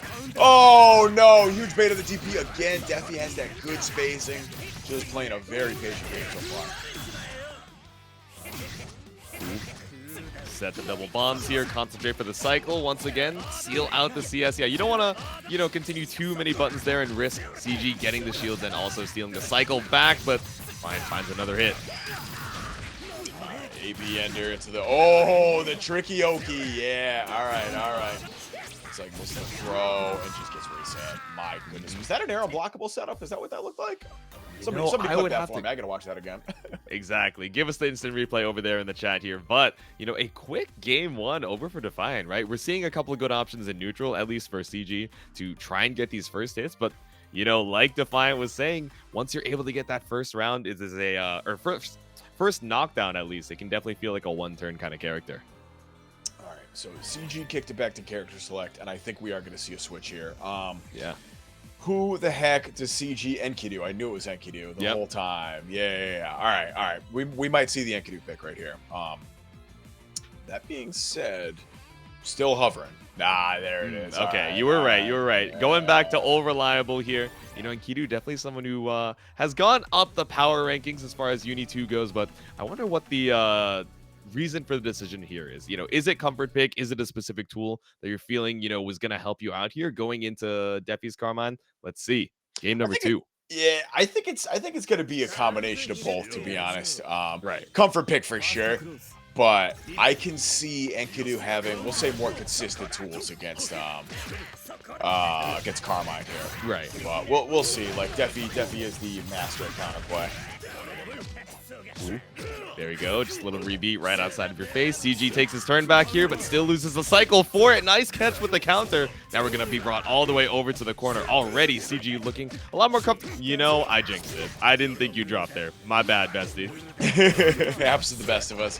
Yo, and we thought Tsurugi had full screen lows. My goodness, that was hefty. And look at the damage you get off of this, too. Almost clearing 4K. Awkward trade. Could have been much worse for Defiant there. Yeah, right. Havoc makes all of these trades so scary here. The stomp into EX. CG takes a quick round. We're seeing you move different immediately once you pick up the comfort character. Yeah, for sure. This is the character that CG is definitely used to put a ton of work into. Able to get the assault over another one of the blood. What was that? 2-3? I don't know. Doesn't matter. Either way, CG is still able to run the train of offense in the corner. Ooh, there we go. Blood Rain right on out of the corner once again with a counter hit. Spend the 100 to try and take your turn back. Now we get the side swap as well. Should have some meter after this CS. No, but you assaulted your way back into the corner, trying to jump in on CG, but a beautiful dash under. Swaps it back up. One more hit's going to do it. Able to bait the reversal. And gets the counter poke, too. That was a brave press from CG right there. But figure, you know what? Hey, I got the life lead right here. I'm going to give it a shot. Exactly. What did we mash on? I think it was like Blood Rain into 2A. Just called out the stagger so hard, saying, I don't know, maybe you're going to wait out. You know, you're going to try and go for a throw. And now we're 1-1 here, tied up 1 apiece. All right, AB Ender, Pinwheel Oki. Hello. Yeah, that's not gonna feel great. What do you think? Need a big pinwheel to the face. Yep. So. AB for that Blood Ender Oki. CS. These guys, I like the side swap here. Just running for some more pressure. Jumps right out of the invul grab. This could be trouble. Defiant, not phased by the fact that we just spent the 50 meter on nothing. Yeah, gets the chase down and the ensuing hit. Defiant on set point. All right, feeling a little more comfy here. Took a second to adapt to CG's comfort pick, but now we're right back in it. Jumps right on through with the assault. Ooh. That walk back 5C for the counter hit here. Now we're locked down with the bombs, locked down with the pinwheel. Still got one more here. Yeah, there it is. All right, there's the setup. 1, 2. All right, charge it up. Get your knockdown. Parry, too. Oh, no. Oh, no. Baited the VO. Yeah, spend it all. Spend it all. You deserve it. There we go. CVOIW Defiant seals it out 2-1. We were looking a lot better going into, you know, game number 2, right? Where CG was able to tie it back up, but maybe it really just took Defiant, you know, 1 or 2 rounds to readjust to the comfort character and really just seal it out. Yeah, once Defi started keying into the Enkidu game plan, it was over. That was a extremely quick game 3. Do like that we see the Tsurugi a little bit here. It was good to see a little Tsurugi in the first round. You know, I don't know if that's test it and we'll see kind of type deal for the bracket, or if we might see some more Tsurugi in the future from CG. But either way, it was good to see at least represented a little bit. Of course, in game 2. Finally able to get the Enkidu game plan going. Pretty respectable 2 rounds there, but game 3, this was the Defiant show. Ooh, yeah, especially a lot of these baits in the reversals as well. Once you got more comfy, maybe you got a little bit more predictable. But, you know, especially with barely any HP, you're 1 touch away, you have the meter. You got to fight for your life somehow, right? VOS doesn't find the mark, but that's how it goes. But we can find you guys over at the Matcherino, I'm sure. I think we still got some codes for you guys to claim there. Again, it's free money over to the pot, a free 25 cents every time you claim that coupon, and it's no cost to you guys. So hopefully you stop on by, put a little extra money in these players' pockets. And the next 2 players we're going to see, we got OmniDeag versus Hyde. OmniDeag versus Hyde. All right, this feels like the all Hyde bracket. And I don't mean the player. I am of course talking about the character. This is what, 3rd or 4th Hyde we've seen so far tonight? I think. Oh, okay. Quick little disconnect, but at least it happened during the loading screen. It would suck during the mid game. We're all good here. Let's just head back to the lobby and make sure everything is all good. We're just all gonna take a deep breath, claim a Matcherino code, and we'll be right back in it. While we're waiting though, we'll shout out the fellas over at Crossover Arc. If y'all haven't heard, Crossover is a 3-day event hosted at OS NYC with both WASD Gaming and Lunar Phase joining forces from March 22nd to the 24th. Main games are Melty Blood Type Lumina, UNI2, of course, Melty Blood current code, Grand Blue Fantasy versus Rising, and Guilty Gear Strive, and of course we got the side tournaments, Guilty Gear Accent Core Plus R, Rev 2, BBCF, King of Fighters 15. And you're not going to want to miss that mystery bracket. It's going to be a ton of fun. So yeah, March 22nd to 24th, me and J2 are both going to be there. Y'all need to pull up and come say hi, because that is going to be mad fun. It's going to be a damn good time. But speaking of crossovers, you know, we got to remember Eltham isn't exactly from this timeline, even though we know her for the Uni fame at this point, right? You know, she's honorary Uni for sure. And now on the honoring that round star here, immediately finds the first hit here with a perfect reload. Whoa, there's the grid break too. Oh no. All right. It's all about the purple bullets, and OmniDeag is about to have a fat stack of them. No, actually, OmniDeag's going to get the round because you're dead here. Yep, go for the EX cancel. No need for the extra flips. We just go right on into the string. OmniDeag, a quick round 1. Jeez, yeah, once again. Yeah, this, I don't know. Eldon feels like kind of nice in this version of the game. You feel me? I don't know how many Eldons you fought against, but she could be very impressive in certain matchups. Hyde doing a relatively good job of, oh no! Never mind, gets grid broken. Scouts out the shield immediately. I don't know if we've seen it just yet, but you know, a lot of people talking about 660 from Eltnum, right? Something with a lot of follow-ups, but no, instead just keeping it simple. Again, break the grid, 2A action, stagger it, keep it simple with the 2C. Gets caught by the very edge of the wire. Hyde able to get away with not getting punished. Oh, no, there's the punish. Yeah, it's going to be CS. Uh-oh, all right, well, quick game 1 going to OmniDeag. Dude, CS with the Counter-Strike, she does not miss a single bullet. OmniDeag speed running right now for game number 1. Yeah, that might be a preview, so to speak, of the rest of this bracket. OmniDeag, I think, what, sitting second or third in our rankings right now? Pretty high in the rankings for sure, you know, and we're definitely seeing why, right, with this performance right now. Shots to bring you back up into the corner once again. CS, no reload, 100 meter to your name. Ooh. Stagger it out here. Finds the, what was that, the FF projectile? Either way, we back throw you right back into the corner here. Good defense. All right, no shield. Oh my god, you get a combo off that tree too? That's criminal. Oh my goodness. Oh my goodness. Although I will say, I feel like usually it's always played one with wild trades. So we'll give it to Hyde this time. Exactly. You can get away with this one for right now, but a big grid break for OmniDeag. Should be able to kill without even spending the meter. Just shoot this man to death. And now we got one more round standing between OmniDeag and this top 8 qualifier. Combo routing's been kind of nice from OmniDeag so far tonight. We've seen a couple rounds like that, ending it without needing to spend the meter, keeping it as optimal as possible. And I love that. Oh no, we are seeing a couple drops though. Yeah. Ooh, there we go. Picked up with the second hit of the 6B. Still able to pick up with the dash normals too. We get a lot of corner carry off this. Hyde trying to tie it back up here, waiting for that 200. No, instead we spend it on the explosion. Max range conversion right there. Good stuff from Hyde. Knowing the spacing. Effects out of the corner here though, but still you got that side swap available, especially with the CS, right? So easy to keep it safe, and not only that, keep up your turn. Oh wow. Did you see the check on the assault right there? That was instant. That was instant. OmniDeag said, no, I know when you're gonna jump. This ain't no reaction. I know. Exactly. So familiar with the player habits here. Pick up with the EXCS. Is that going to be enough to give you the IW off of the AB? It is a steer ender, a smart ender, and genius routing from Omni. Seals it out to, oh, you saw the 5.5K, Lennox? Yeah, I'm saying. I told you, dude. Like, OmniDeag is keeping it optimal tonight. I'm loving it. I'm loving it. This might turn into a, actually, the replay might turn into a bit of a combo video right here. Yeah, see this? See it's this? the CMB. Yeah. Yeah, exactly. Oh man, Hyde. Like, I want to give credit to Hyde though. Like, still stays strong in that matchup. Like, I low key think that's like a hard matchup, especially when you're playing against OmniDeag. But Hyde did as well as they could have, I think, in that scenario. Probably not too thrilled with their performance. Hyde's one of those cats that's always like about to come back and get better next time. But I'll throw some respect out.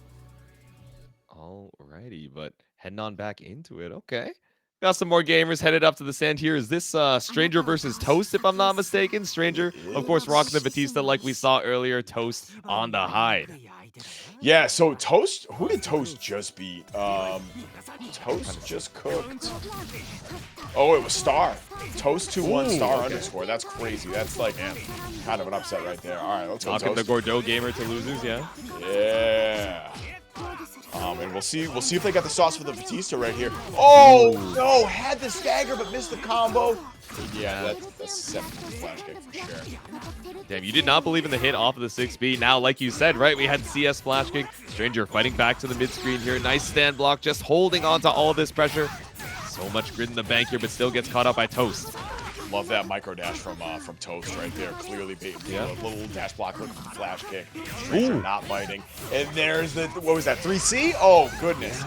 The God I'm surprised itself. that dash drop from Stranger there. Tried to go for the 5A pickup, and now because the combo dropped, it spells your doom. 2 good hits from Toast. Seals out the first round. Into the 3C reset too, or was that no? That combo. I'm sorry. I'm totally all good. All good. My eyes are deceiving me. I should not be trusted. The action goes by so fast, and so does that projectile, right? The FF going straight through the orb from Batista here. Costs you a little bit of grid, right? But it does contest that space ADP into the VO. Yeah, showcasing some of those changes, right? Like you said earlier, you couldn't used to be able to do that to orbs in the previous version, so yeah, nice little change for UNI2 here. Maybe to the chagrin. Interact, still setting out the gems though. Oh no, but Toast finds the way to challenge right back on out. It should carry most of the way to the corner too. Stranger, oh, not gonna getting the cycle is gonna be a challenge here, especially if you get opened up. Ooh, here's the grid break. Huge drop there. Toast, honestly, Toast might have been able to kill off that. I'm not gonna lie. Yeah, entirely possible. A couple of these straight hits that you're just kind of, you're a little too committed to the stagger pressure that you don't even realize, right? You finally get the opening, but speaking of opening, finds the assault. JC Stranger not gonna be able to kill off this, but Disco Ball Oki rather doesn't find the JD or Pedro. Wow, the drop baited DP, and that's going to give Stranger an opportunity to take that round. Good stuff. All right, one apiece here in game one. This is still game one. Am I tripping, bro? Yeah, right. I don't know. I feel like we've been seeing a lot of scrambles, a couple uncharacteristic drops from these players as well. So you can feel the pressure. I mean, you know, top 8 qualifiers, I get it. You're fighting for your life to stay in the winner's side. 2A going to catch the backdash OS from Toast right here. And, all right, Stranger lands the side switch. Good tech. Yeah, Gold Throw had all the time in the world to go for the tech, and not only that, finds the side swap on Stranger, building up meter as we go. Flipping that one for later. That made the flash kick there from Toast was so sick. Yeah. Just good knowledge of CS interactions, too. Oh. Too close for comfort, but yeah, Stranger gonna take the falling buttons right here. That's, yeah, gonna hold on to the cycle, too, spending the meter. Yeah, there it is. All right, one touch away from being able to take the game. Oh, no, is that it? That might be it. Oh, I think so, yeah. Pick up with the 2C, set the gem, detonate for game number 1. Stranger takes it back, but man, this has been an absolute slugfest between both of these characters, right? It's easy to think, oh, Batista, she sets the gems, she zones you out with the lasers, keep it clean, and then when Hyde makes his way in, you know, you die, right? But it's just been a lot more of a close range brawl than you might think. Yeah, definitely hard-fought victory for Stranger there. Yeah. Oh, I thought we were going to see the scariest grid break of my life right there, but no. We're whiffing everything. Stranger somehow comes away with the hit, and kind of one of the more absurd scrambles we've seen so far tonight. Which is saying a lot because we've seen quite a few of them, but speaking of, we got quite a bit of grid here stocked up for Stranger. No rush to try and seal out this round, especially with such a big health lead. This is I was gonna say Stranger stealing Celestial right there, but honestly not gonna make a lick of difference. Any hit would have done that. Exactly. Rebeat with the 5A, caught you with the 2B. Now it's set. Point for Stranger, content to down back in the corner here and try and steal back the cycle off some well-placed shields. Sheesh. Yeah, Aerosol gonna come in clutch once again for Stranger. Some little gem pressure coming after. Nope, Disco Ball, of course. All about the Disco Ball. Here, B drilled overhead, taps you on the dome here for the corner combo. Man, that's crazy. That's the best thing about God, it's not. Never mind. My Pokemon references are not there tonight. We're just gonna move past it. Either way, Stranger gonna open up Toast with the 2C. It looks like, and that's gonna do it for as close as game 1 was. Game 2 was that much more one-sided. Yeah. Good stuff from Stranger. No Pokemon, but we still got caught up by the low. Like you're saying, you know, after that first game, Stranger, it feels like they were just able to keep the aggression on. It wasn't even, oh, I'm playing right outside of your range. You know, of course, we were seeing some rebeats and catching out Toast where they were trying to swing, but also just keeping the pressure on to where Toast felt like they had to, you know, go a little bit aggressive, mash the 2A to try and find their way on out, but still nothing found. Stranger seals it out strong here. I believe our next match is going to be, okay, I see BigBlack. We might be waiting for his opponent here, but we can also check that. We head on to the exclamation point bracket so you guys can follow along with all the action here tonight. Yeah, definitely claim as many codes as you possibly can, which is just one, right? But yeah, I'm sure we still have plenty left there. Yeah. But while we're waiting for our next match, I got to shout out my local monthly, I guess. Boston Blue Beat on March 16th. It's gonna be our next offline. We got all the big hitters there: BBCF, Strive, Exert, Sailor Moon, Grand Blue, probably some Uni kicking around, all that good stuff. Oh, we got the schedule here too, so yeah, catch me at 4 p.m. I'm gonna be on BBCF comms. Uni starting up probably as soon as that's over. And it looks like we're closing the night out with some Strive on a stream, which will be fun. We get the college crowd coming out there sometimes. So that'll definitely be a good time. Follow Boston Blue Beat on Twitter for some more details. Hell yeah. And if you guys want some more Boston Blue Beat action, again, we got Beach Episode, the yearly regional, August 10th to 11th. Man, it is going to be such a damn good time. The big hotel venue, the Westin Hotel in Waltham. 13 mainline games. I don't need to list all of them. Of course, we'll have UNI2. We got Grand Blue, Tekken 8, Strive, and so many other of your favorite games. So make sure to stop on by. You can check it out at start.gg/beach for more info on registration and hotels. And if you want to keep playing online, but maybe Uni's not your thing, we got plenty of other games. Burst Limit Season 4 is well underway. We got BBCF on Monday, Plus R on Tuesday, and of course, you already know what it is, Uni on Wednesday. Everything starts at 8 p.m. It happens right here on twitch.tv/Boston Blue Beat. So this series is going to finish up around April 3rd. After 10 weeks, we're going to line up all those rankings that you can see right on Start GG. Top 8 gets their own bracket. Winner of that gets a free trip to Beach Episode, which is very exciting. So like you got 3 different chances to get a paid trip depending on how good you are at these games. Yeah, exactly. And speaking of, all of these players rather fighting to make their way on the ranking leaderboard. So just a quick recap as far as where we're at right now as of last week, week number 4. BigBlack sealing out the lead clean with 300 points. The next player at number 2 is Masoma. Masoma has 200 points. It is a full 100-point gap. And then right after that, right, it starts being so much closer. OmniDeag right behind at 190. Fox off at 150. And then down the line, we got Papa Pesto, Defiant, Noctis, Mr. B, and of course CG and ChrisBardow fighting to try and make their way back into that 8th place. But man, it is an absolute bloodbath. Yeah, first place can look a little intimidating, right? BigBlack has been so, consistent about really securing a lot of these top finishers. But again, some of those later spots in that top 10 are definitely able to be fought for. And now, speaking of BigBlack, speaking of fighting on through, we got BigBlack matched up against Boltstruck here.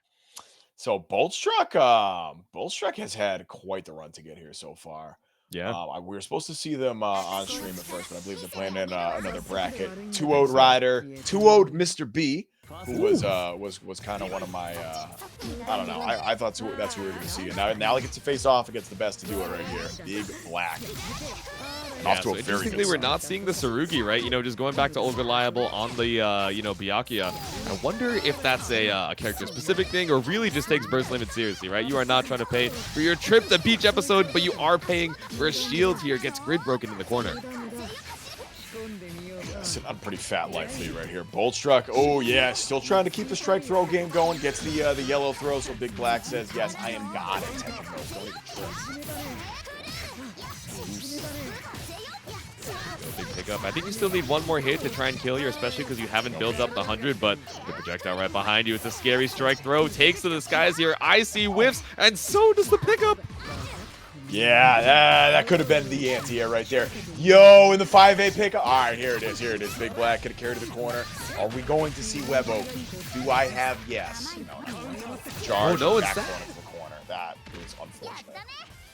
Yeah, BigBlack, trying to be a little greedy on the grid there. Maybe a misinput on an assault, but either way, Boltstruck finds the throw, finds another EX sword car here, just takes to the skies. Fireball Loki rolls to try to catch the reversal, it looked like. Interesting. Yeah, right. All right.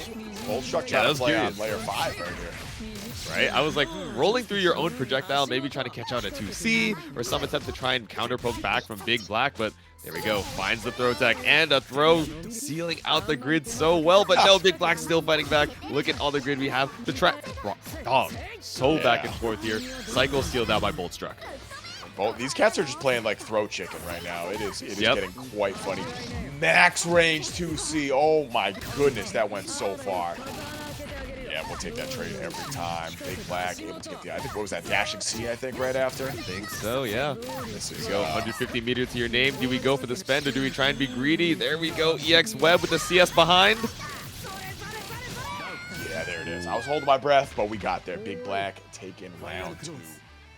Tying it up. Omni in the chat saying, I think BigBlack only plays Tsurugi for Aegis only, but as far as BBB goes, we are locked in. And understandable, right? There's a lot on the line here. You are trying to maintain that top one on the leaderboard here, but try to maintain the defense. Still gets counter hit here on the recovery. Sheesh, yeah, spending the metered ender. And just getting instantly smoked by the 660 again. Damn. Credit to BigBlack for, like, able to call out the fake pressure. Good stuff. Yeah, right? The heat in the moment here goes for the shield. There we go. Still not able to seal out the cycle for BigBlack. So CS keeps the pressure on. Geyser with the boomerang right behind you. How are you supposed to escape? A 5A does not find the mark here, and Boltstruck seals out game 1. Yo, who is Boltstruck? Who is this cat? Is this were they just like unseeded? Because I'm seeing S+1 rank. Just took a first game off BigBlack. Is this Red Blade Boltstruck, from what I know, definitely a pretty well-known non-SA player out here on these streets. Has been playing for quite some time, but just goes to show you how stacked, Boston Blue Beat is, right?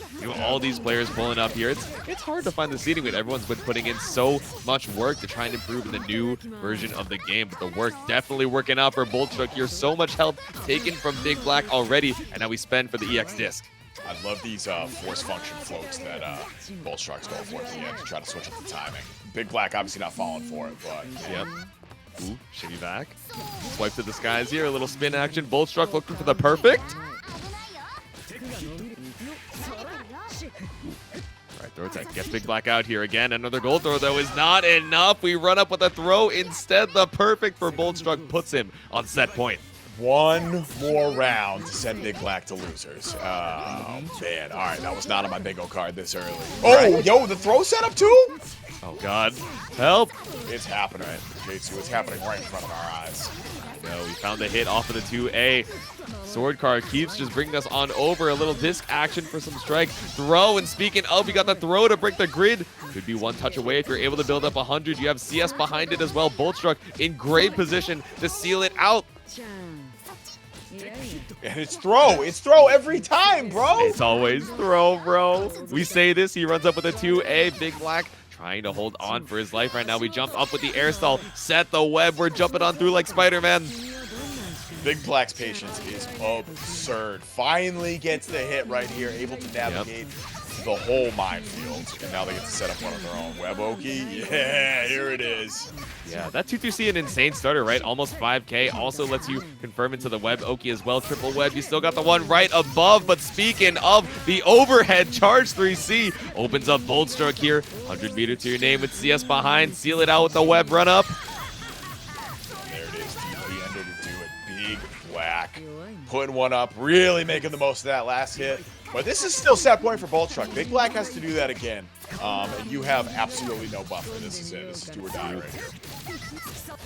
Yeah, gotta play pretty perfect here. Building up a lot of meter to try and go for some Oki. Make sure that Boltstruck isn't able to escape the corner. You already got the clean hit that you need. Triple web setup. Boltstruck, how do we respond?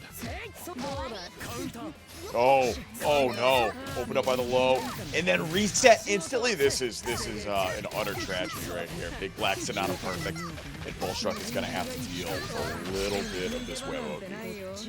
Yeah, don't go for the IW instead. Once again, loop back into the Oki 3D to try and get through some of these webs. Scary with the threat of roll right behind, or throw right behind you to try and break that grid. The patience, bro. The patience. Not overcommitting to anything.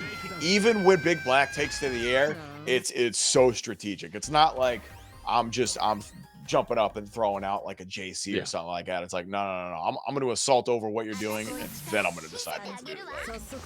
Like, the patient play definitely saved them right there. Good stuff. Yeah, and it's wild to see the playstyle difference just going from game 1 to game 2, right? Like you were saying earlier, BigBlack so patient on the down back, really just trying to get a read on how Boltstruck is navigating and, structuring a lot of this offense, getting really greedy with a lot of throws like we saw just now, that tech throw. So BigBlack solid on the cycle right now turning up the aggression to try and get that set play started early. That was so tricky too, setting up a couple of the cheeky webs right there. Oh my goodness, I love BigBlack's use of the force or CS right there. Excuse me. Yes, Exactly. Speaking of, CS available, should be able to confirm into Web Oki as well. This is a rough round already for Boltstruck. Stuck up against the corner, and you still don't have 100 meter. No, you are going to eat this throw for good measure, though. And that should do it right there. That's going to be a pretty hefty starter, and we do have the meter to back it up. We got the beats, we got the meters, CDP kills. And like we were talking about earlier, right? We saw that roll out of the corner from Boltstruck not get punished before, trying to go for, a 5A stagger, etc. Now that we know to scout it out, BigBlack is able to just delay any of the pressure post-web and get a grid break throw off of it. So scary here. Nice pickup off the anti-air. Boltstruck caught once again. One more time. All right, here it is. Boltstruck went from about to send BigBlack to losers to fighting for their life real quick. BigBlack's working on another perfect right here. Has the cycle. About to have 200 meter. What do you think? Are we going to see the nuke combo? Uh-oh. No, we're not. Nah, BigBlack always wanted to keep it optimal here. Has, dropped a couple times here and there, but we're looking solid in game number 3. Seal it out with the super. BigBlack. What? No. Huh? We both just assumed, yeah, it's BigBlack, this kills. All right. Yellow throw, too? Oh. The 10 push-ups when you're sent down into loser's side. You got to get a little extra strength up there on the chest before you fight your way back out. But still, oh my god, BigBlack bringing it back in such a commanding fashion after that first game. Really just able to lock in once you finally got that download on how aggressive and how greedy almost Boltstruck was being on the offense. It was working out well in game 1 to the point where, and even in parts of game 2 to a certain extent, where I could see how you could get baited to just keep going for it. Even when BigBlack's clearly made the adjustment. So I get it. That's hard. It's hard when you're playing against arguably the best player in the country. So be like that. Still very strong showing though. BigBlack is going to crack top 8, facing off against Stranger in round 1. But we have our first round of top 8 coming up right now. It looks like it's OmniDeag versus Defiant. You see right down there. Yeah. Hell yeah. All right. Winner's side top 8. Let's see it. So that's going to be, what is that? Eltnum versus Carmine, probably. Yeah. Oh, check losers too. Star and Speeze are playing. Winner of that plays Hyde. Mr. B so live facing off against Vamp. Winner of that gets to play CG. Yep. Boltstruck looks like gets to play Aces High, who's also still alive. Let's go. All right. Okay. Sarugi's still in the bracket. Let's get it. Yeah. All right. And they moved on over Nikki Video Games. And I see that last little branch there. We got Noctis versus Ryder right now, waiting to face Pico and then Toast. So we still got a decent amount to try and fill out on our losers side. Top 8 qualifiers. But while we wait for that, we're back up to winners here. Once again, OmniDeag versus Defiant. Yeah. So like you said, Carmine versus Eltnum. This is going to be an interesting matchup. This is definitely the homie team kill. I think these two played a good amount of melty together too, if I remember correctly. And of course, okay. It's uni time, and we're playing fresh bread games all around, bro. Have you seen this matchup? Because I haven't seen this matchup a ton, but I feel like it wouldn't feel good for Carmine. Yeah, right. I haven't seen a ton of it, but I imagine both of them have some pretty good options at the mid-screen and a little bit further, right? Of course, 6B coming out from Carmine, all the blend sets, but, Eltnum with the ricochet shots and also 2C reaching quite far as well. I would imagine it feels hard as Defiant to feel comfy just setting out the blood for free. Yeah. We'll see. We'll see if Defy's got an answer to that. But OmniDeag, last time we saw them, certainly did a great job of controlling the pace of the set. Right. Rebeat, pressure, and instantly punished. Trying to up that something. Damn. Depends on if Omni activated his fumble G. That is insane hating. All right, Omni, you gotta boss up for that one. You can't let them get away with that in the chat, but you can let them get away with the focus right in front of your face. It's a grid break just for the run-up assault. Sheesh. All right, here we go. Well, you won neutral. Now it's time for the Carmine set play. Yep. Lost the first set. Yeah, not the second set. Yeah, that's like that sometimes. Second jump in, finds the hit here. There we go. Pick up into another bomb. Had to spend CS there to make that safe. Yeah, looked like a little bit of a chop combo. This is still, oh, you're still dead. Oh my goodness. Yo, forget everything I said about this being a bad matchup. Defi's on that. Defi's in it. Yeah, I'm hearing that, you know, on the Eldem has a decent amount of tools to try and fight back out on offense, but haven't seen it just yet, especially in that corner. Still seeing a lot of that one-turn potential from Carmine, but now we're seeing the side spots up here, right? Defiant, so long until you're able to build up that 100 meter. Spent it all to win that first round, so we're playing super patient. All right, blocking the overhead right there. Dash block out. Yeah, catch the back dash. And able to get us a little side switch action here. Drop, and yeah, OmniDeag gun into CS. Still a very strong option. What was that? Pick up with a 5B, I think. There we go. Bring us all the way over to the corner. Smart steer ender with a pinwheel right behind. Scary, but not scary enough. Omni brave enough to mash on through. 200 in the bank for round number 3. Once you see those purple bullets come out, the whole game changes. Oh my goodness, Eldon becomes unleashed. And now both these players have like max resources too. This is the 200 meter game they're playing. Yep. Yeah, so scary. You know, you have the threat of Blood Rain from Carmine, and of course Omni has EXs of their own. Just goes for the CS to assess the situation. The meter goes to waste, and Defiant gradually chewing away at that health bar. All right, double puddle setup. No, just go for the one. Okay. Okay, secure the grid. Go for the full focus here, but Omni still able to seal it back with some well-placed shields. The defense clean, but not clean enough. There's blood on the aisle, blood on the floors, and now it's one touch away from Defiant.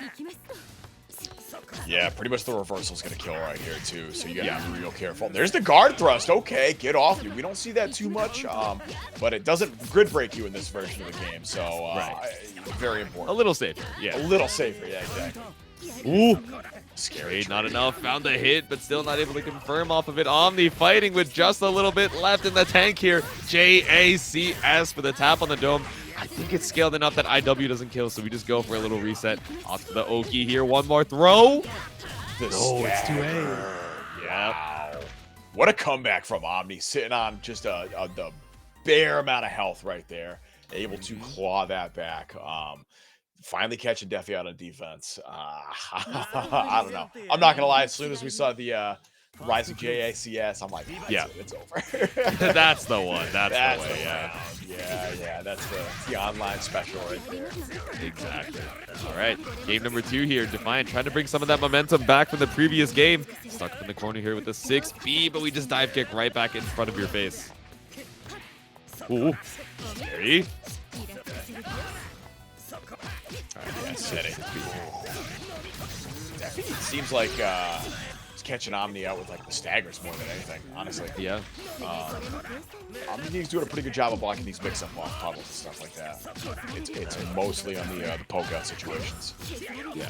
You'll see CS gradually spacing yourself back out. Omni waiting to try and dash block out Celestial for it too. Blocks out the Veil off. That 20% damage buff, especially with 200 behind it. I imagine we're going to try and end with CSIW just to make sure. No, instead go for the Vorpal refund. CS, and now we go for it. ABIW, still not enough. 6K? 6K! Yo, that is absurd. Yo, the craziest part is you still might lose from doing that. That's wild. What do you think? What do you think? What's the mix up here? I don't know. I block high here. Am I wrong? We go for the shimmy.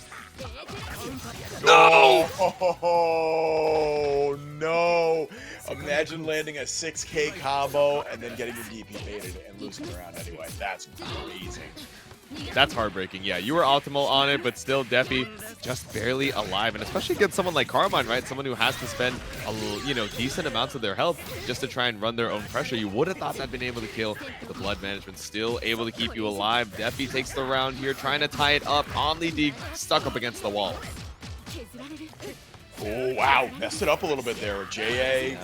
Might have been an opportunity for OmniDeag, but didn't want to risk it. Yeah. Just whip right on top. No baiting shield. Lots of shields to try and steal back the cycle. J6B, nice block. Oh, all right. A couple of scary jump outs there. Oh, no. Looks like the reset, too. Oh, God. Yeah, nice pick up off the shot. EX laser all the way back out to the mid screen once again. Dash right on up. Catches out what looks like a backdash from Defiant. Stuck up against the wall with 200 meter. Omni needs one more hit to tie up the rounds.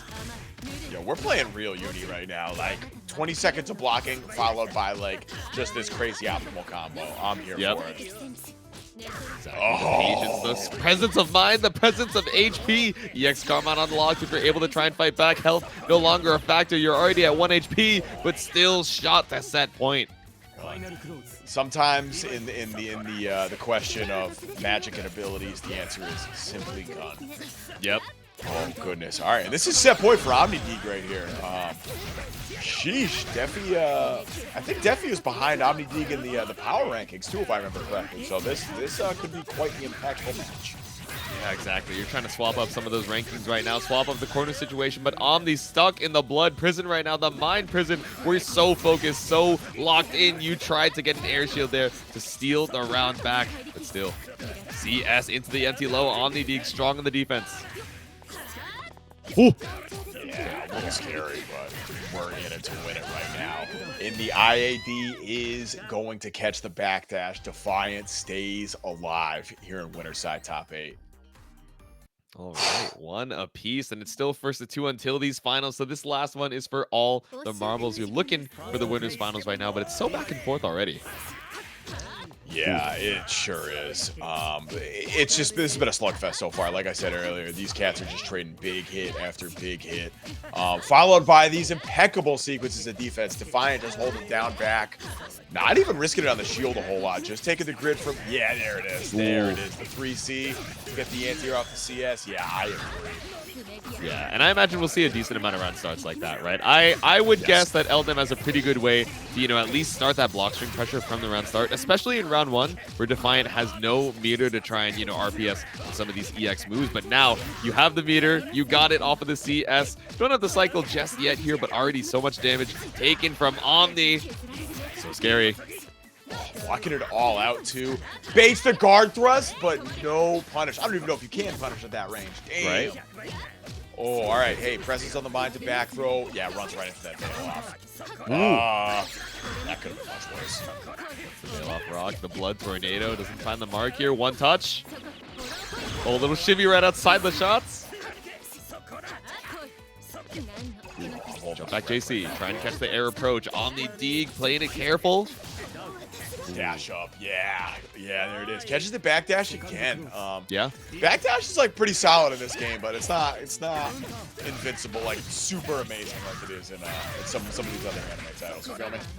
Absolutely. It's got some answers, got some counterplay, and Defi scouting it out every single time, right? Trying to go for these evasive, invul frames, but still caught out every single time. No more backdash, back up against the wall. We go for the double bombs because we're so ahead on the cycle. We might as well just get the stronger Oki to try and seal it out again. Set point for Defi, caught out with the fuzzy. Oh, this is 1 hit away right here. Yeah, spends the meter, keep it plus, stagger pressure. Risk it on the dash block out, but yeah, you still gotta hold this pressure. Yeah, trying to catch you with these J6 Speeze. Omni strong in the defense right now. Ooh, I say you got jumped in, runs up for the throw. Defiant sends you down to the loser's side, securing his position in winners finals. All right, so that's going to be huge for at least the points for this week. Defiant guaranteeing at least 3rd place, minimum of 3rd place, whereas OmniDeag is going to have to fight to get some of these points. That being said, OmniDeag's record so far is, I believe, 2 2nd place finishes and a 3rd place finish, hence why they are 3rd in the overall rankings. Like, this cat is consistent, so it wouldn't surprise me if we see Omni make a little bit of a loser's run later. Yeah, exactly. They're so consistent. Man, this instant replay hurts. I'm sure it hurts for Omni too. You drop 6K, those combos optimals, but still Defiant seals that round back out. Yeah, don't even finish it. It's a heartbreaker. I don't want to see it again, but I do want to see these players back up to the stand. BigBlack versus Stranger. We got some Byakuya versus Batista. So this is a matchup that BigBlack is not unfamiliar with. 3 years ago, Uniclear, Frosty Faustic's Grand Finals, BigBlack forced Foxov to break out the Batista in the reset, if I remember correctly. Like, so there is some history between BigBlack and this Batista champion. Exactly, yeah, definitely not a matchup you are unfamiliar with here. But that jump right at the top of the screen, not super threatening. So we're big. Oh, it was Climax of 9. I see. 2i for the lore there, gamers. Oh, I swear that happened to Frosty too. That's crazy. All right, let's go. All right. Stranger. Still sitting on a perfect right here, but BigBlack, we've seen, only needs one touch to get in. Yep.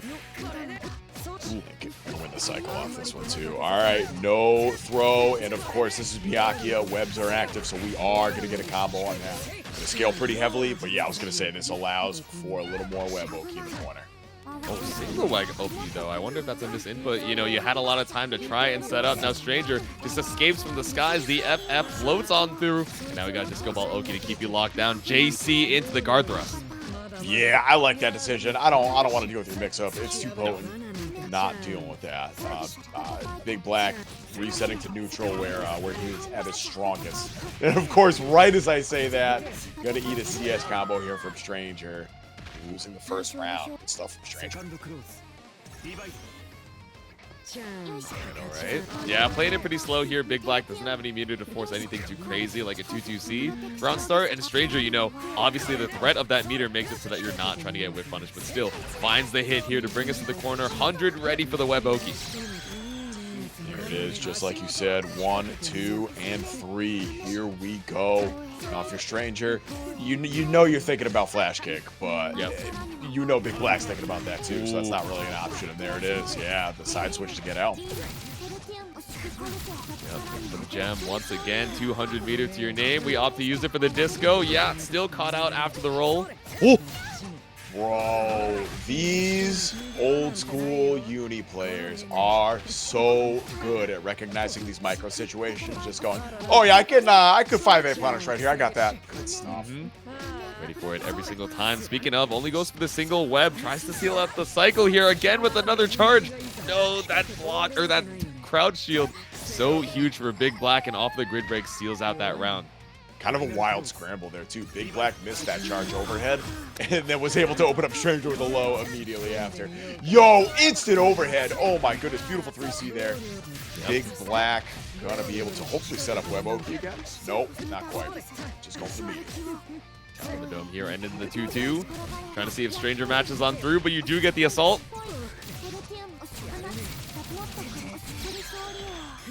Disco Ball once again. How are we gonna party? Jump on over. Did the roll cross it up because it didn't go through? I'm not sure. I think Disco Ball honest. smoked the recovery of roll, but I'm not 100% sure. Not 100% sure about that. Chad, if you have the answer, give me the lore. Ooh. Go for the bouncy ball, catches you out on the other side, pushed back to the full screen, but still has 2-2C available. Another one in the tank. BigBlack. Are we gonna use this last meter to try and seal out the round? No, no meter required. We run up with dash C. Chops it a little bit though, so you need one more hit. That was such a scary drop right there. Stranger, like, clearly not ready to capitalize. Ready to capitalize on that one, though, and that's going to be the first game going to Stranger. Yo, BigBlack's going to be thinking about that drop a little later. Damn. Yeah, that hurts. You know, would have been able to confirm the web Oki or even the kill, right, if you believed in the damage there, but either way, a big drop. You still have the corner situation, but so many more options for Stranger to fight back out with. Another 1-0 in the set. All right, beam clips the assault right there. You see that preemptive anti-air there from BigBlack, just waiting for that jump in. But Stranger's been playing a pretty patient neutral so far, all things considered.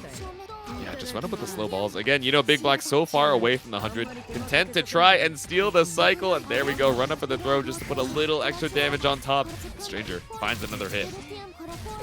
Yeah, oh man. Keep an eye on, like, I don't know. I feel like I keep talking about BigBlack's movement, but like the dash block game too, kind of absurd.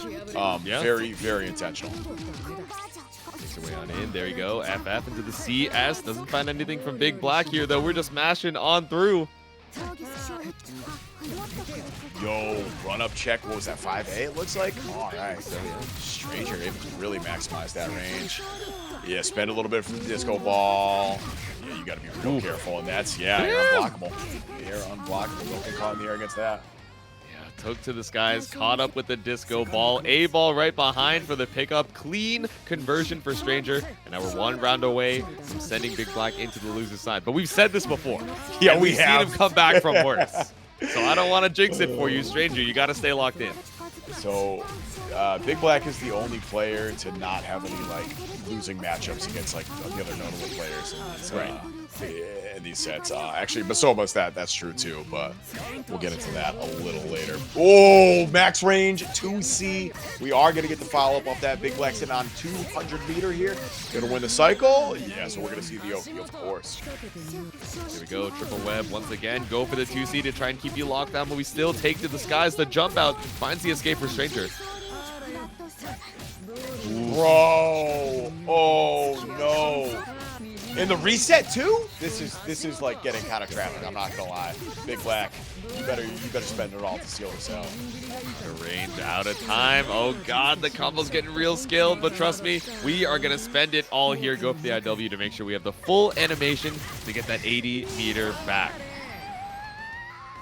Oh yeah, that's smart too, because you probably wouldn't have got the okay. Yeah, alright, J2, I'm picking up what you're putting down. Got you, I got you. BigBlack staying optimal here. And now it could be the start of the reverse sweep. Not the first time we've seen it, but Stranger still on set point here. And you're up quite a bit of meter. Yeah, quite a bit. BigBlack just barely takes the cycle. This will allow you to play it a little more aggressively. Got a little CS check if you need it. Yep. Yeah, Stranger takes that opportunity to go in. There's the CS. All right, build a little meter.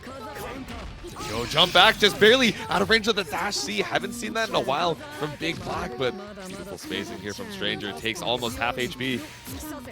Yeah, dash C is great at like checking that range for zoners want to like set stuff up, but if your opponent's ready for it, you might get smoked. Still, BigBlack, full resources right here. Little web Oki. Yep. CS behind it as well. You are turning meter for sure. It's scary for Stranger to try and make their way back out. Not only do you have CS for meter, you have it to assess the situation. Still able to seal out the cycle even after getting hit. But Stranger, what is the setup? Do we go for disco once again? We do. Man, all that off of press too. Like, didn't have CS, didn't have anything, no advantage basically, and it was just take the button to get out of the corner once again. Stranger, all right, we got the meter. This might be dead. Vorpal damage buff, yeah, that's gonna do it.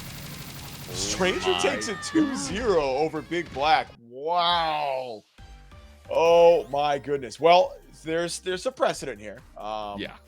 We talked about Noctis knocking off BigBlack earlier in, I believe it was week 1, pretty early in that bracket.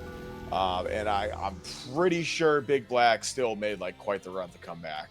So we'll see. BigBlack is not out yet by any means. Yes.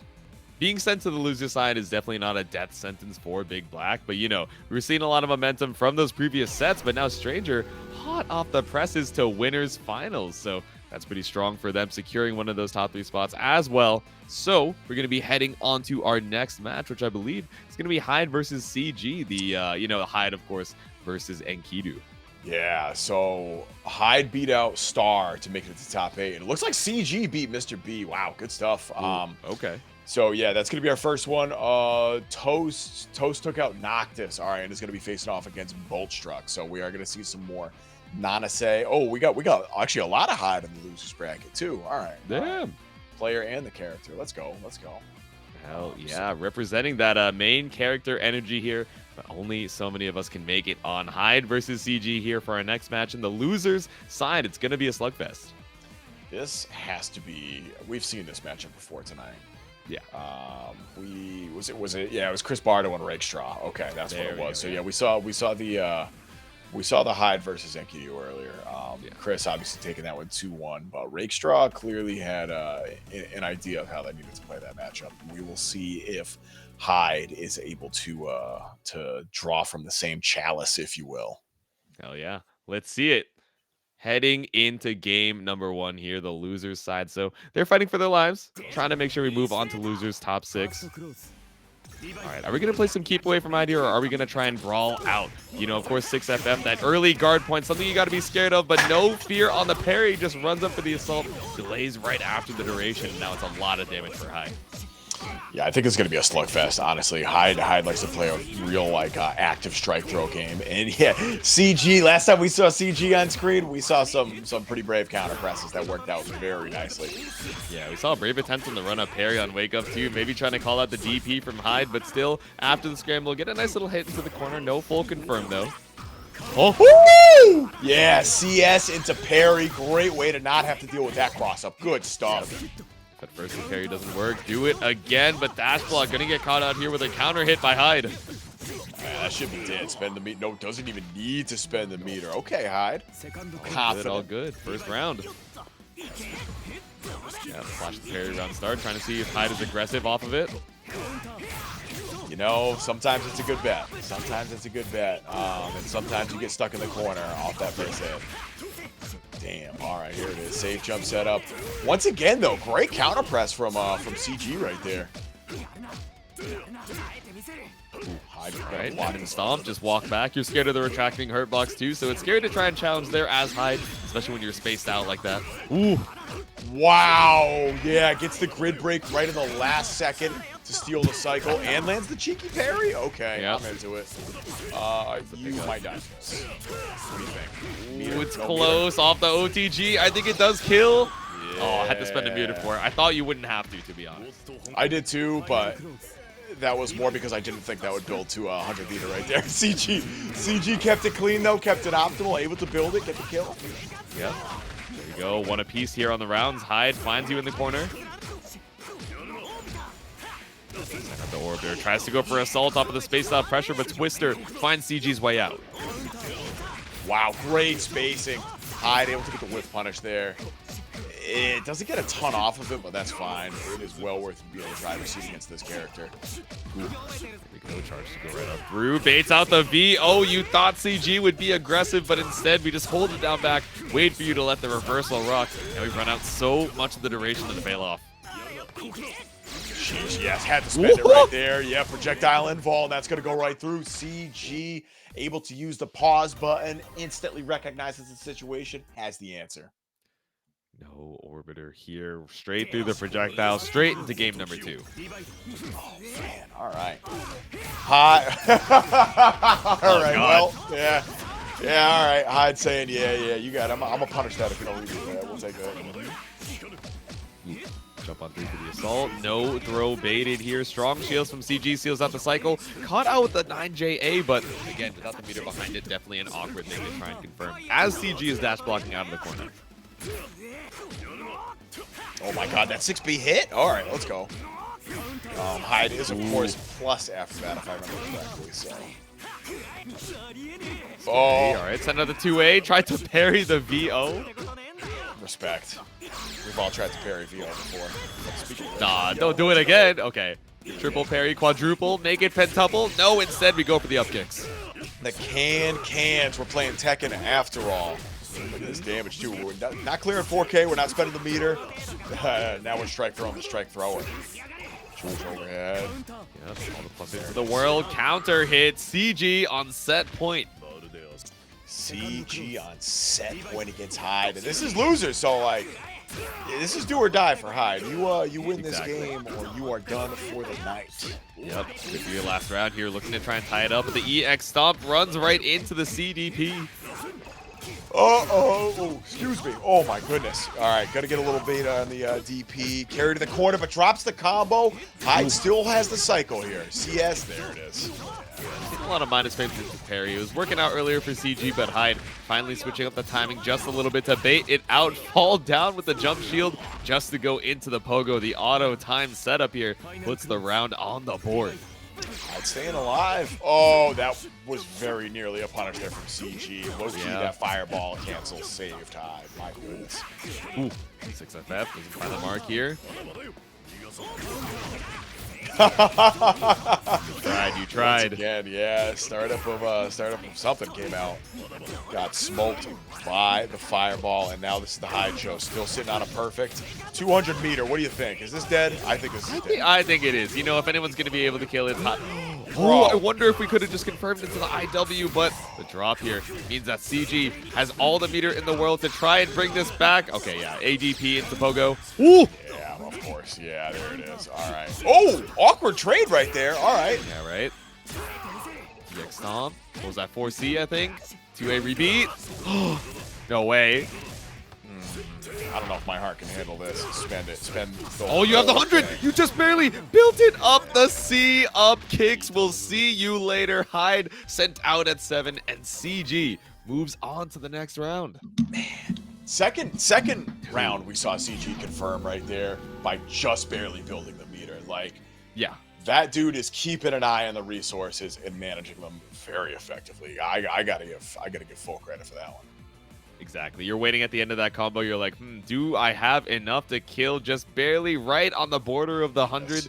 Still able to optimize it. Great work to CG there. I think towards the end, we saw a couple of good rounds from Hyde, but not enough to seal it back out. We were seeing some rounds where CG was definitely getting very aggressive, bold with the parries, 3, 4, 5 in a row. But just switching from that playstyle, trying to be a little greedy, taking your turn back from the minus frames to keeping it solid, securing the grid, the CS just got them so much. And again, it moves them into losers quarters against BigBlack, but still got to play out Boltstruck versus Toast for the opportunity to play OmniDeag. Yeah, this is going to be our last match before top 6. Yeah, we are cruising right along here at Burst Limit. Big thanks to everyone for pulling up, spending your Wednesday night with us. While you're here, pop over to that match, Reno. I actually don't know if we have any codes left. We'll deal with that after the game. Never mind, because we're hopping right into this. Nanase versus another Hyde. Toast pulling through. We saw Boltstruck like almost giving it to BigBlack earlier, right? Like it was a very, very close set, very fun set. We'll see if Toast can keep up in the same manner. Yeah, Boltstruck got some revenge in their eyes, right? They're looking at that run back, trying to make it all the way to loser semis, but you still got to make your way past Toast here, and finds the punish off the sword charge.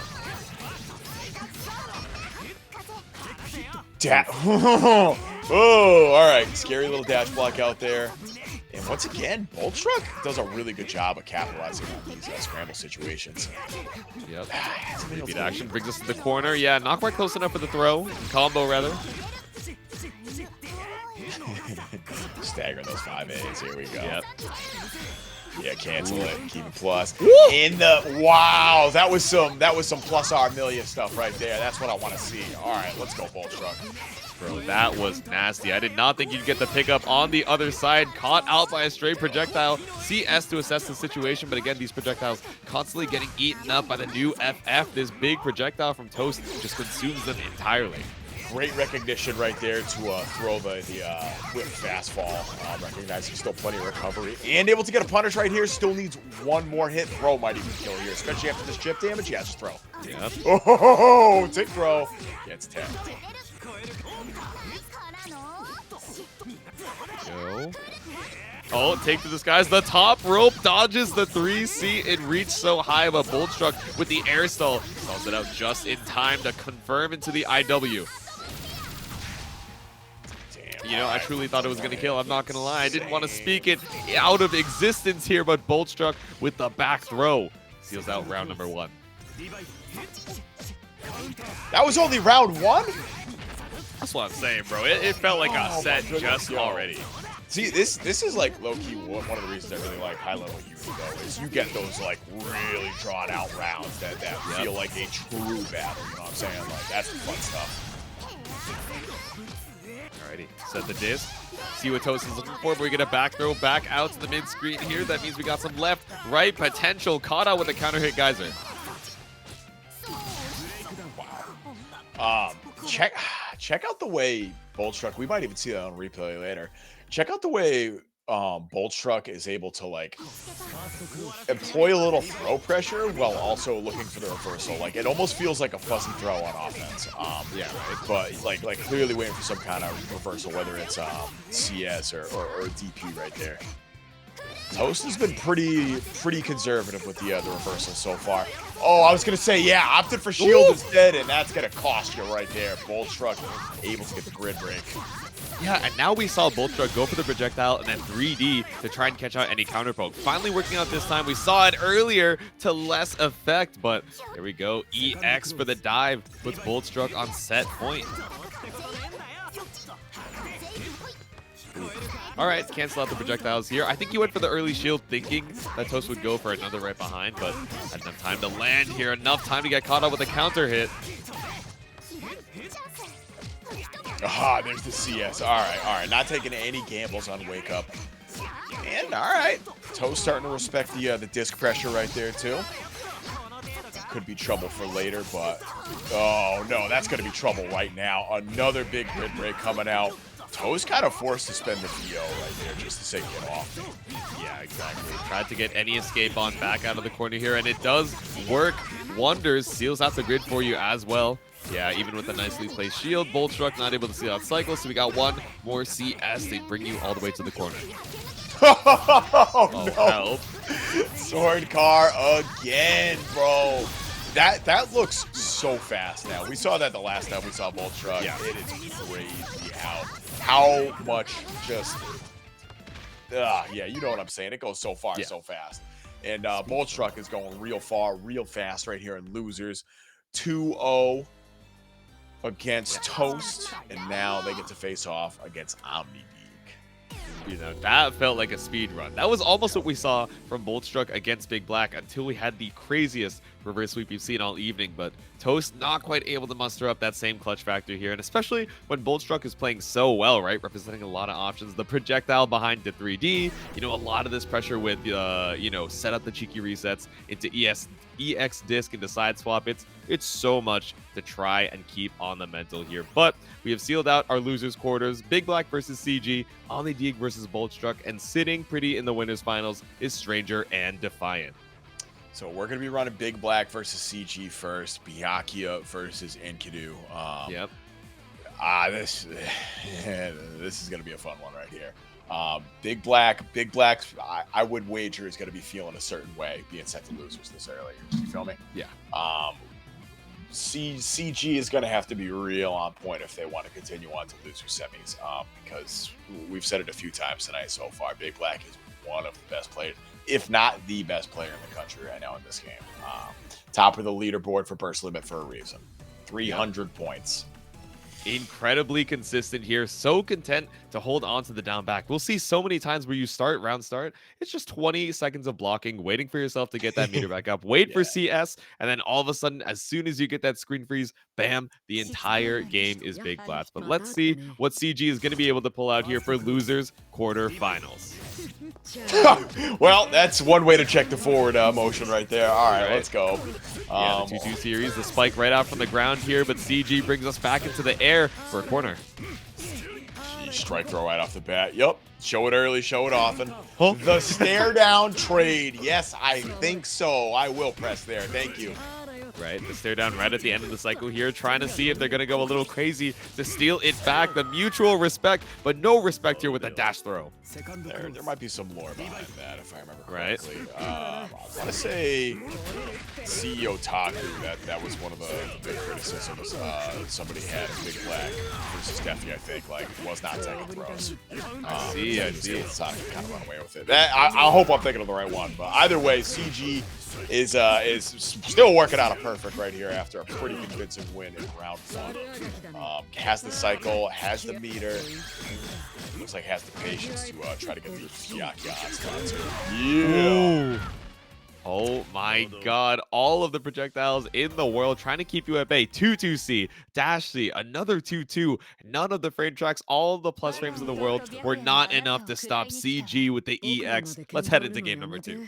And that was hands down the quickest I've ever seen BigBlack lose a game. Like, probably ever. I'm not gonna lie. That was pretty convincing from CG. And of course, right as I say that, BigBlack decides to come out swinging to carry CG to the corner. Yeah, probably gonna take the cycle right here. Oh, we got some good blocks. Yeah. 100-meter big whiff punish here with the 2C. BigBlack should be able to confirm clean into the web setup. Doesn't even cost as much, right? Because you have the Vorpal refund as well. So the meter economy just flowing back into itself. But instead, we're just going to go for a reset. All right, spending the meter to get out of the corner. He's still not able to continue the pressure, though. Yeah, you still got to hold this. And that should do it. BigBlack's got 200 meter. We're not messing around tonight. No. Dude. Don't even need to spend it. Going in clean with a full stick of butter in round number 2. All right, BigBlack. Clean. BigBlack just said, yo, I'm going to give up that first round just to make you think you have a chance. That's it. So once again, no 5C. Whiffs on the other side. I don't know if that was a timing issue, but it's a big drop for BigBlack here. Still 200 to your name. And nice pick up off the slide. Slide, you got the Vorpal, you got 200 meter. What do you think? We gonna see a full cash out? No, we're just gonna see web Oki. Yeah. One more. We got CS behind it as well, but we actually are just going to opt to hold on to the cycle. Don't give CG any defensive opportunity to try and strike back. Oh, no! That was so great for BigBlack right there. Like, all right, let your opponent come out, check the web, stutter step, assault, bait the throw, easy money. Easy money. That was clinical Uni fundamentals right there. All right, Yep. let's go BigBlack. You were right. You were right up until you were wrong, and you had the resources to make that final mistake count. And I understand for CG, right? This could be your last game, and it's the same for BigBlack. You know, you're one game away from being knocked out here. Back up to the character select. I wonder if this is just to clear the mental, or if we're really interested in rocking the Tsurugi. I want to see the Tsurugi. I'm curious. Do you think the counter pick is going to save you here? No, we just backed out to give ourselves some time to breathe. And now we're game number 3, still sticking on the Enkidu. Low key, like, that's the smart choice. It's BigBlack. Take the comfort pick. Exactly. Even if you think that might be a better matchup, which I'm not. To be honest, I'm not sure if it is. Right. Play your best character right now. Even though like BigBlack's had some clear answers. Like I think we saw that whiff punish from early last game of CG trying to get out of the corner. BigBlack just smoking that huge low that he's been opening cats up with. Like nobody has whiff punished CG like that tonight so far. Absolutely. Oh my God. Pick up with the 2C here. Lots of meter for BigBlack. Seals out the cycle as well. I think we have clean web Oki to try and just run away with game number 3.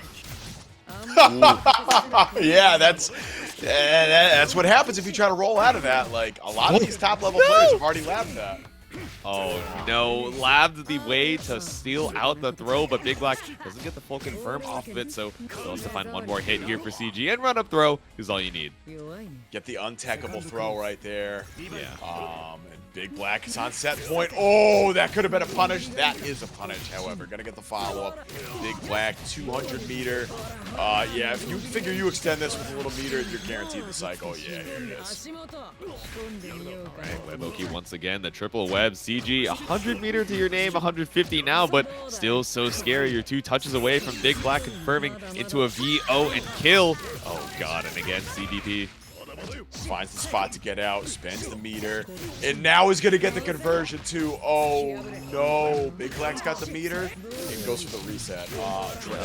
Not goes for the reset, dropped it and got the reset, I should say. There we go. Frame trap 5Cs, all you need. The 5C sends CG out here of losers quarterfinals, and BigBlack is gonna move on to losers semis. Oh man, strong showing from CG tonight. I'm really glad we got to see one of the better Enkidu players out and about. Got to see some honestly pretty strong showing overall, but this is BigBlack. Like sometimes you just run into BigBlack and losers top 8 and it'd be like that. That really is how it goes. You know, the pressure just definitely so oppressive. It felt like BigBlack had a lot of mental stack available to just look for what CG was trying to do to get out of the corner, whether it was roll or whether something a little bit more brave. But BigBlack moves on to losers semis, and now we're going to be seeing OmniDeag versus Boltstruck to see who BigBlack is going to face next. This is the question mark match, right? Omni has been looking utterly dominant right up until he wasn't. Right until he got sent to losers. And Boltstruck has been on a tear this whole bracket. If Omni's not careful, we might run into a little, not to say shenanigans here, but at the same time, I don't know. It's hard to bet against OmniDeag right now. You feel me? Like this cat is good. This cat is dialed in. Yeah, exactly. Omni rocking the Eltham. Of course, Boltstruck on the Noctis. They just run up with a mutual respect, but back throw comes out from Boltstruck. I would imagine at the mid screen or full screen, right? Omni has a couple of ways to try and, you know, shoot Boltstruck out of the skies if you're feeling a little too comfy, you know, hanging out in the skies and going for these projectiles. But instead, Boltstruck just opting to keep the pressure on, trying to stay right in your face. Yeah, working out pretty well so far, too. Able to get the grid break right here, but yeah. Ooh, all right, tricky. Well, be like that. Still gets the cycle, but not able to get the hit here just yet. Layer a little throw pressure. Another one. Yup, tie up that life. Yep. Ooh, there we go. Caught up with a 5B. We get the sword car right on through. It's a drop on the second 5B pickup, though, so not as much damage as you could have gotten. OmniDeag fights back. Good defense against the rising A into CS. Boltstruck able to take their turn back here. Yo, dive kick to get the hit. That's what I want to see. Yo, you got Vorpal here too. Get a little damage boost. Ooh, not on your way back in. So I think that's one of those situations where when we see Boltstruck go for 3D on their projectile, that's what they're trying to cover, right? Obviously not looking for it as the layer 1 here, but now knows that Omni is looking for the shots on projectile. For sure. Oh, wow. Punish with a 6B? All right, let's go. Okay. Boltstruck gonna get the side switch here. Might. I don't know. OmniDeag finding their way out. Had to spend the CS. Yeah, there's the break. All right. Throw is gonna do it one more time. Omni sitting. We have to work the lead here. Yeah, that's gonna be a good chunk, bro. That's gonna be a good chunk. Yeah, assault on over. You ended up dash blocking yourself right into the corner here. We got flip into C, cancel AB. Yeah, you don't have CS for the IW behind it, but save a little bit of meter here. We still got another round after this if Omni is able to tie it up, but the gold throw goes undetected here. Yo, these throws, it almost feels like you have a full stack of purple bullets. It almost feels like just VO and then zone. Right. But that's so hard to do against Noctis sometimes. There's the grid break. This might be it. Guess for the game, it's the dive that seals it. Boltstruck takes the first. Boltstruck is doing a really good job of just forcing their opponent to make a lot of decisions back to back for like a not inconsiderable amount of their life. Right. And I don't care how good you are at this game, that is not sustainable to block against for too long. Eventually you're going to make a mistake. Exactly. Okay, there we go. Run up for the 2 A's here. Bring us to the corner once again. Shots with all the grid in the world. 3D goes unchecked that time, and now we get the side switch. Once again, another grid break. Able to punish the green shield. Yeah, air stall into the dive. Catches out Omni here. Still waiting out this grid break. Yeah, DP right through that. And DP's through the CS activation. All right, now we're playing on another level. This is OmniDeag Unleashed. Yeah, EX OmniDeag right now, trying to keep you at bay, shoot you out of the skies. 170 meter to the name, but a DP finds the mark. Wow. Gets the fake combo after, too. That's kind of unfortunate. Right? Oh. All right, 5B Whisper out on under. Omni trying to start some pressure here.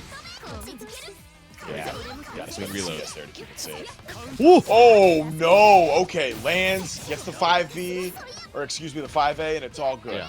It's all good. We're good. No problem. All right, set point for Boltstruck here. That air scramble there. Tried to jump right on over and see if Boltstruck was whipping, but like you said, landed in time for the punish. Now, Str4ng3r doing a decent amount. Caught out by the shot once again on your attempt to run behind the projectile.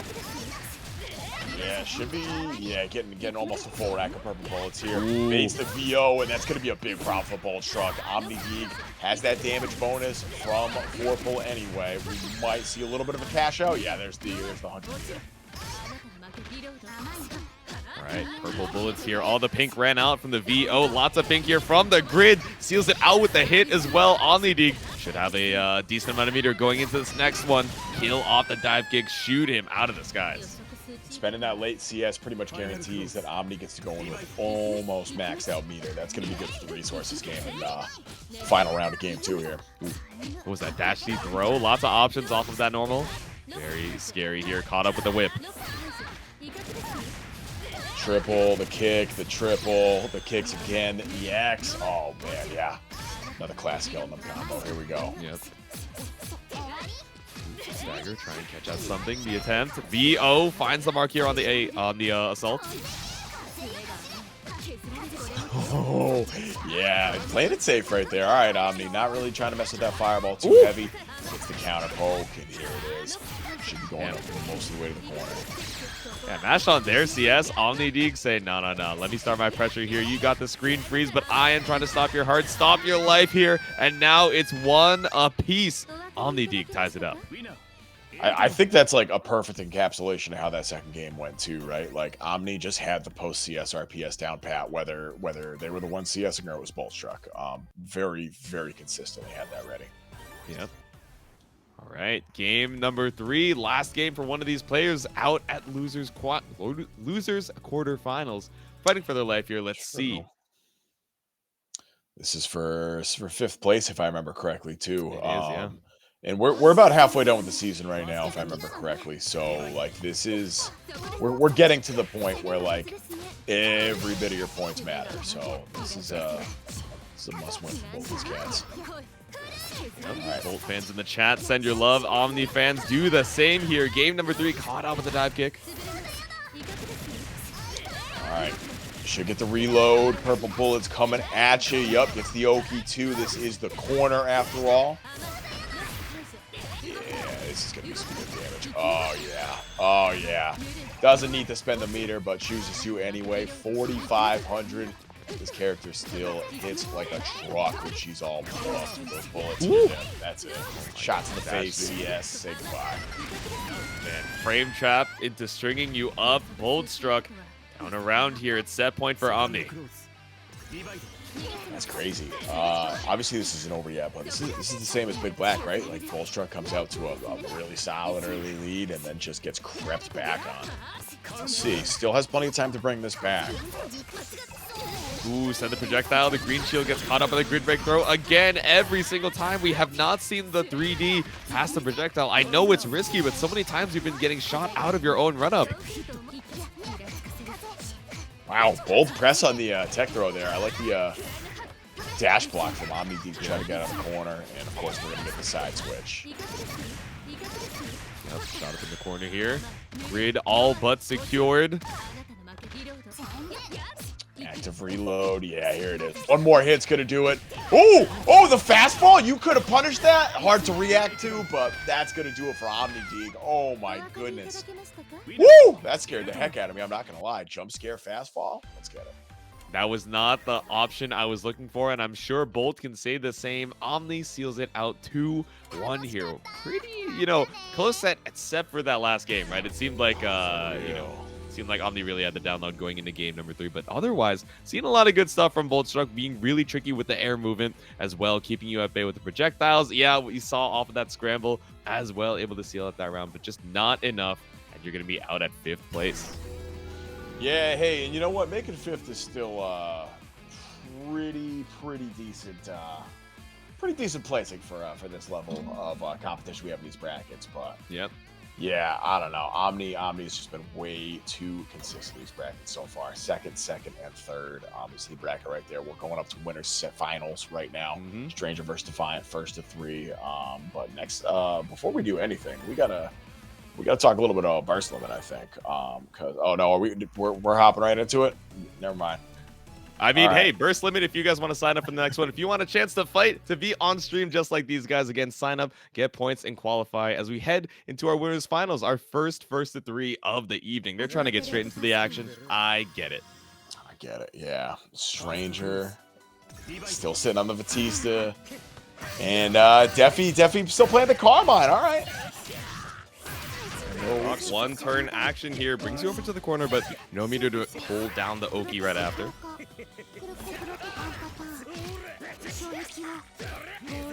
On the early CS, that's going to give Defi the 100 meter. Oh, and we're out. Stranger navigating and able to take the corner right here.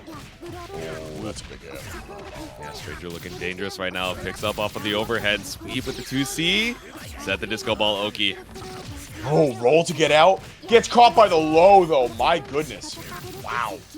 Yeah, I guess we were looking for a jump back from Stranger there, but instead catches you out with the 2FF. The low puts you back into the corner once again. 200 meter for Defiant, but are we going to use it to get back on out? I think careful is the answer right here. Damn. Yeah. No, not careful. With patience. With patience, yeah, exactly. Ooh, there's the throw. All right, pinwheel Oki. Yeah, just trying to keep the pressure going. Ooh, Stranger's patience. Light on the overhead. No, not enough. We got IW. Oh, it's still not enough. All right, I was holding my breath there. I'm not gonna lie. Yeah, I wonder if just going into IW might have been able to kill Stranger. Saying, no, you're not bringing this round back on me. Sheesh. All right, there it is. C flash kick. Yep. Haven't seen that so far tonight, but Stranger representing it. Jumping over the 6B too. Okay. There we go. The blood spike does not find the mark. Instead, we jump right on over. 50% lost here from Defi, holding on to the disco ball, and opts to use the guard thrust to escape. Yeah, trade the 100 meter with the 100 meter. I'm fine with that. And you have to go with the mix-up. Take the slowest A-ball in the universe. I know, I saw that shield start up, and I'm like, ooh, you're going to hold that one, huh? Uh-huh. Ooh. Zoning game. Stranger taking the first game over Defiant. Instant rematch. Yep, that was game one. That was download. I'm still coming at you. I'm still the champ. Yeah, that's what we've been seeing from, some of the greats out here, right? Defi, BigBlack. After that first game, they're like, all right, I've gathered enough data that I need. Let me try and go for the clean sweep here on after. And again, we got first to 3, right? We have a lot of, games to try and get that data on both sides. So Stranger holding on down back. A little more passive going into the second game here. Trying to see if we can hold on against the Defi pressure. Sheesh. All right. Little throw up for the CS. Yeah. Cheeky little way to take it before the block stun from the pinwheel comes out. Ooh, run up for the throw. It's back throw into the corner. Focus up, but still enough time to block the blood rain. Defi hasn't, abused that blood rain to get out of the corner a whole ton, but, has done a very effective job of just using it exactly what you need to do. And, of course, right as I say that, rips it round start, gets the hit. Not a ton of damage, but this positioning is well worth it. You get the corner. Still going to lose the grid off of it, though, unless you find an opportunity to charge. No. Wait, the grid ender. Yeah, I got you just enough blocks to seal out the cycle. Smart routing from Defi right at the end of the cycle.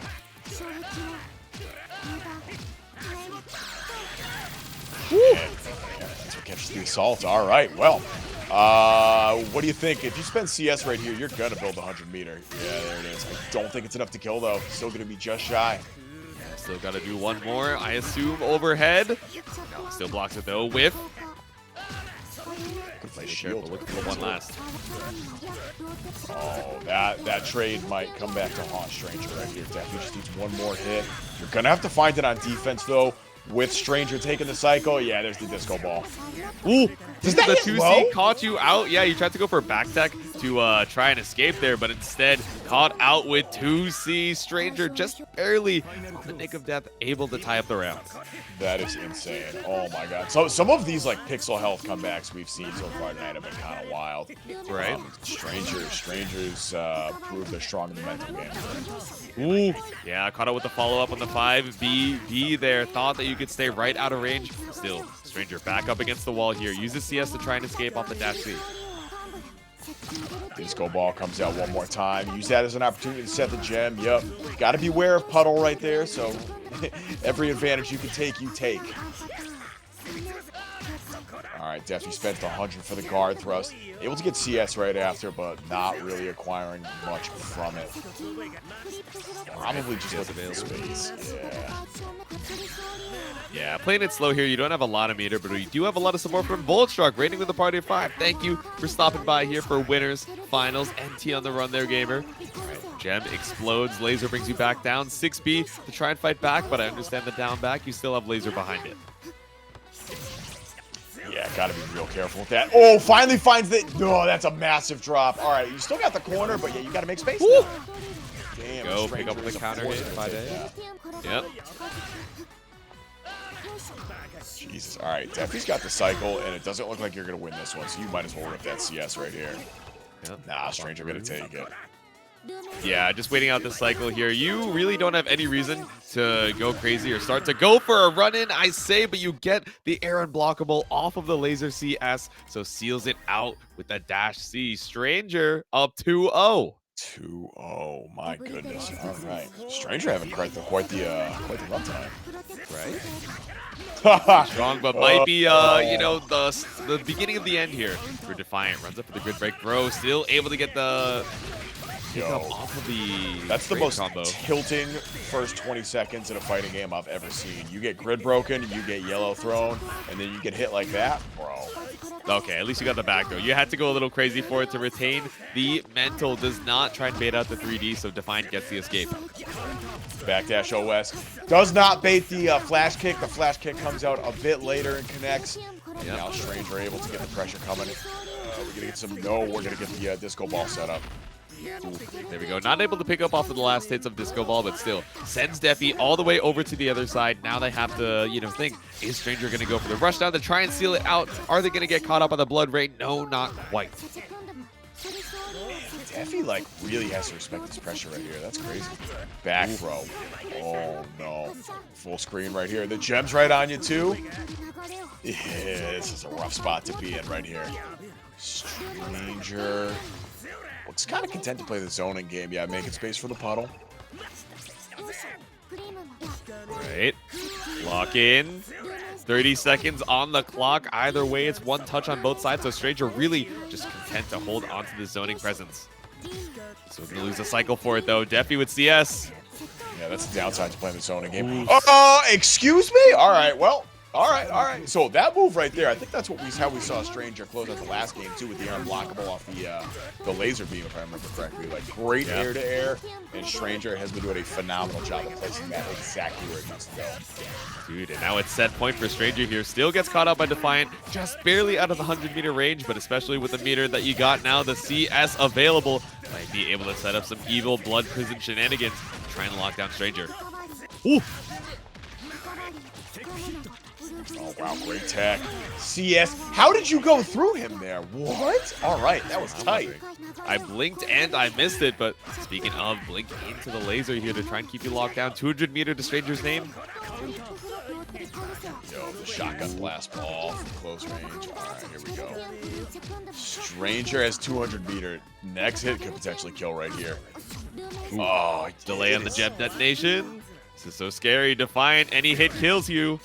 Still able to hold on to the cycle. There's the hit, though. Actually pressed after.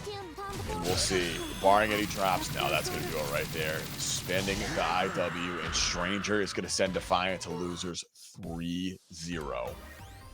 Damn, a clean set to secure your ticket in the grand finals winner's side. And there were a couple of crucial drops there, right? I remember we saw that one round where Defiant might have been able to kill with just an IW. A couple ones where it was down to the wire at the last 5 seconds, but still able to play that keep away for Stranger. I don't know. There's a lot to think about as you try and make your way towards that run back, but that is Defi headed into losers finals. Yeah, gonna be this is gonna be an interesting losers finals, to say the least. We got BigBlack about to face off against OmniDeag, and of course the winner of that has the distinct pleasure of facing Defiant in a 1-3.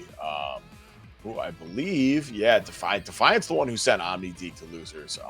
And we were talking up the Defiant versus BigBlack matchup a little bit earlier. Defiant was one of the only ones who had the answer there, and the final days are clear. So either way, loser semi shakes out, we're in for a very fun last couple matches. Yeah, whether it's BigBlack or OmniDeag headed into losers finals, it is going to be an absolute joy, but they got to make their way past each other. Again, our final 1-2 of the evening. It looks like it's going to be the Byakuya versus Eltnum. So lots of good action headed up to the stand. Yeah, absolutely. Looks like they're going to give us time to do a quick ad read, so we're going to sneak one in real quick. But you're watching Burst Limit right here. Enter, stack up the points, qualify. If you do indeed qualify, you get invited to that invitational finale, April 20th.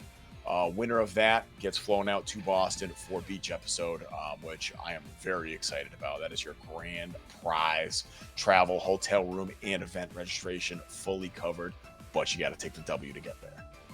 Yeah, exactly. You got a lot of killers to fight in your way to that free vacation. So it's work, work, work, and then you finally get the dream of the PTO. But speaking of dreams, we got a dreamy little event headed up in the middle of March. Little event you guys may or may not have heard of, Crossover Arc, heading up on March 22nd to 24th. So it's got 5 main games: Melty Blood type Lumina, UNI2, which you're seeing right now, Guilty Gear Strive, MBAACC, and of course we got Grand Blue versus Rising once again, and a lot of other side games as well for you guys to sign up and enjoy. So hopefully you stop on by for Crossover Arc. And if you're an Undernight fan thinking about going to Crossover, you're gonna want to go. Last time I talked to Impurus, he confirmed Clear Lamp is coming out, and there's gonna be a ton of killers from all over the country that are gonna be here. I know Foxups coming down. It is going to be a stacked bracket, right up there with Climax in terms of competition. You feel me? Yeah, it's going to be scary. We even saw Clear Lamp in the chat earlier, so you already know. He knows he's pulling up the crossover. Yeah, I think he did the exclamation point bracket, so he's scoping out. He's already trying to get some data on the American players. And also, we can get some data on how many codes you guys can claim before the end of this bracket. We still have some more left. There are so many of you in the chat able to claim them. I know that we can finish this before the end of the bracket, so make sure to stop on by. Free money to these players. And speaking of players, we got a couple of them headed up here. BigBlack versus OmniDeag for losers semifinals. This is the big one. All right, so I'm pretty sure BigBlack has the advantage here. No. So their match history for the past couple weeks is 1-1. They have faced each other twice. BigBlack's won once. OmniDeag's won once. So this is the first of two. Anything can happen here. All right. Let's see it. Game number 1 here. Caught up with the dash seed. Big drop here off of the 5A. So BigBlack finds the opportunity to strike back. That is rough for Omni. Sheesh. All right. Oh, yes. More web Oki. Yo, and the grid break too? Oh, no. Omni, you didn't get caught shielding there. Damn. Yeah, set the single web. Pull up for the assault. So strong on the grid here, but does get the shield on the charge 3C. Another untechable throw too. So you see that red flash. That means the OmniDeag did not have an opportunity at all to tech that. BigBlack. Maybe a counter hit throw there. Maybe putting up the startup of a move here, but trying to keep you at bay with the beam. Instead, does not find the shield and then jump in. Oh, no. All right. This is huge. Gonna be able to spend some bullets here. Oh, no, you drop. Oh, big drop right there. BigBlack gonna carry Omni all the way back to the corner.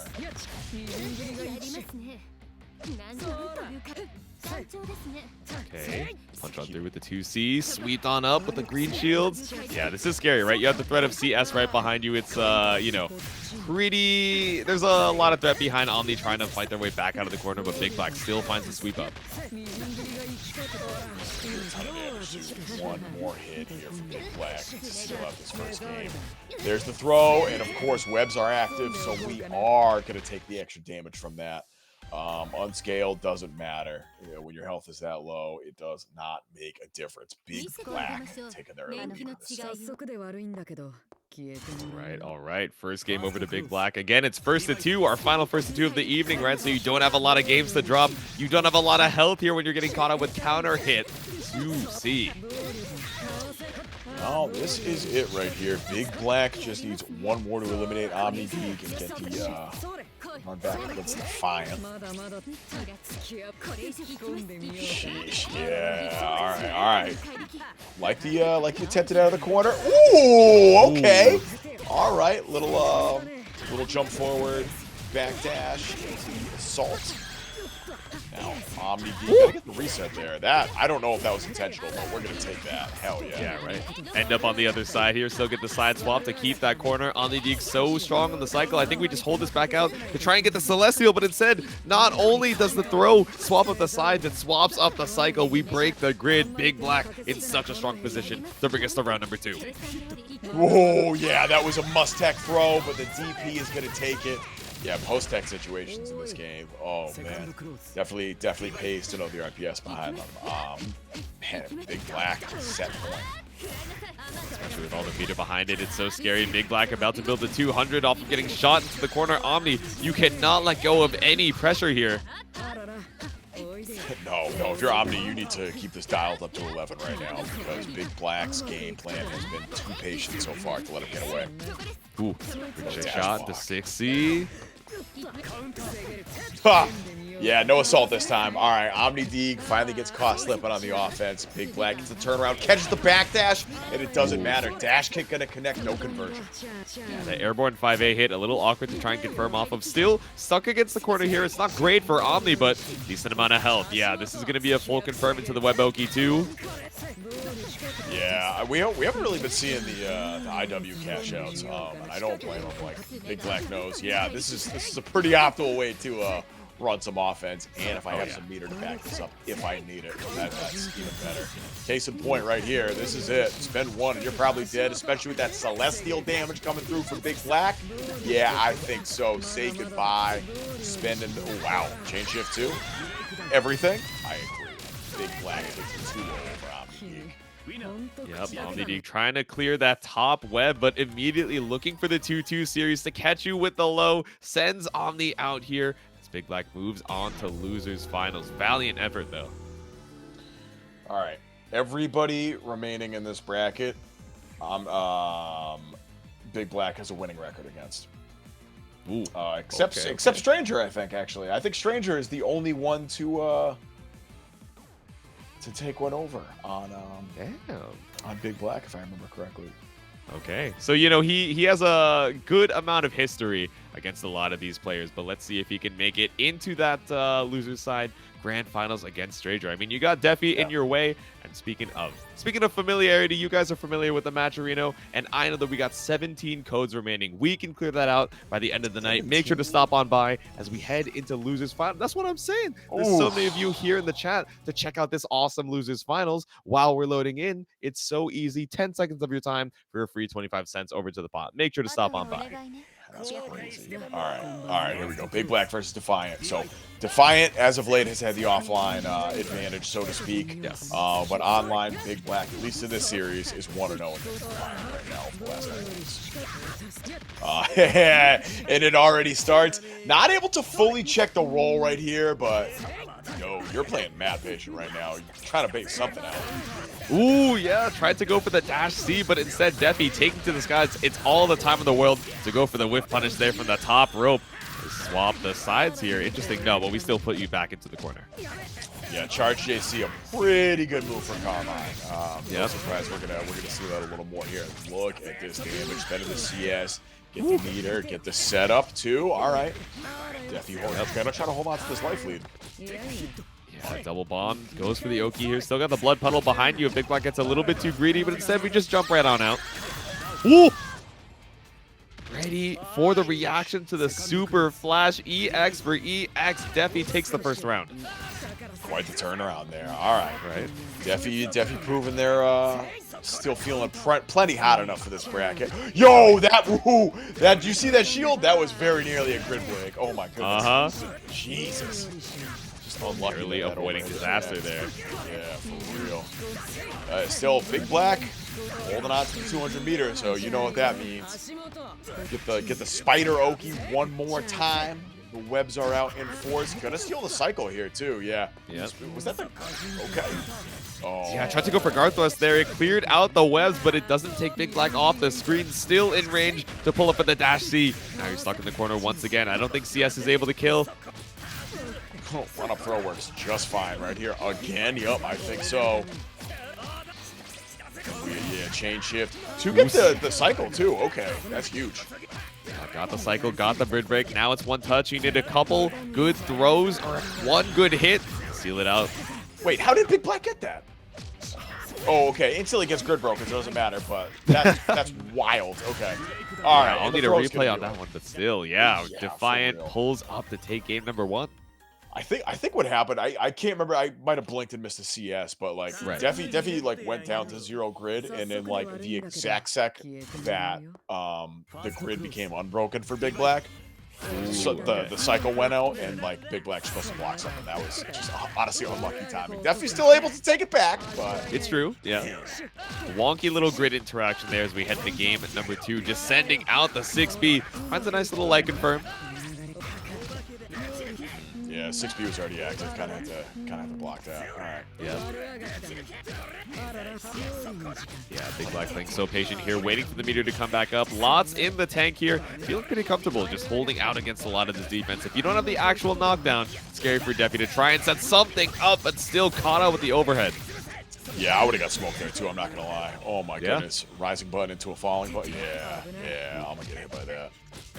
Go for all the charge in the world, trying to be clean on the grid here, get a little bit of that CS back. Speaking of, CS into the DP gets you out. That's crazy. Defi went for the run-up, jump back OS. And just instantly got smoked. Damn. All right, BigBlack, 100 meter. 100 meter after spending the web, excuse me. 2-2 series misses, but it does not matter, and that's not going to miss. Spends the CS to guarantee a follow-up here to get a little bit of that meter. BigBlack puts a round up on the board. Here we go, dash B for the pickup here, looking to try and tie it up. Lots of meter on both sides. There we go, just running for the counter throw. Ooh, late block of the overhead, but we take yeah. it. Yeah, exactly. That's evil, bro. We've seen Defi show that 1 or 2 times before. Oh, that is evil. Getting hit by that feels so bad. Right. Yo, nailing that roll feels so good, though. BigBlack probably doesn't even care that he's got a block right now. Just be like, yeah, we're back to neutral. No big deal. Yep.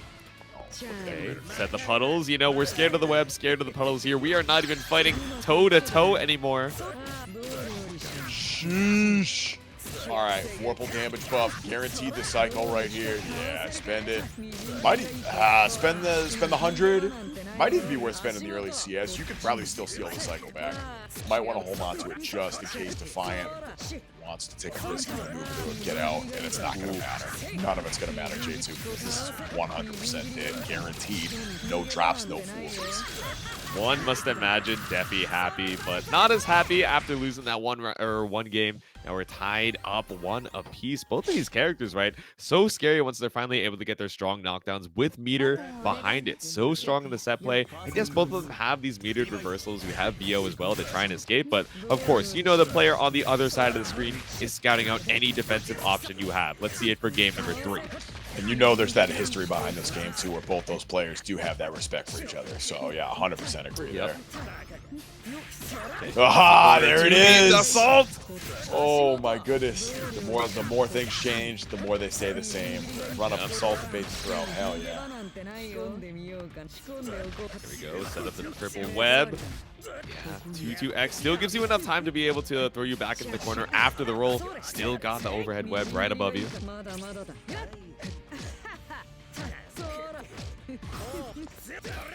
2G staggers. Makes your way out. Playing it safe. Dash 2A. If he's got the Celestial, instantly spends the CS. Yeah, BigBlack just has too big of a life lead right here. Still sit out a perfect with 45 seconds left. Yeah, that was scary there. We're trying to go for the concentration wars. Defi trying to go for the grid break or something, you know, some hit to swing it back into his favor, but not enough. BigBlack seals out the cycle. Now you're getting caught up on a 2-2 series. The spikes bring you all the way into that full confirm. Right. BigBlack taking the lead with perfect right here. Oh, wow. All right. Able to confirm the 6B, though. Let's go, Defi. Round start, 6BB. Sheesh. Good. Dammy's clean. Corpse run all the way to the corner. Once again, a triple throw.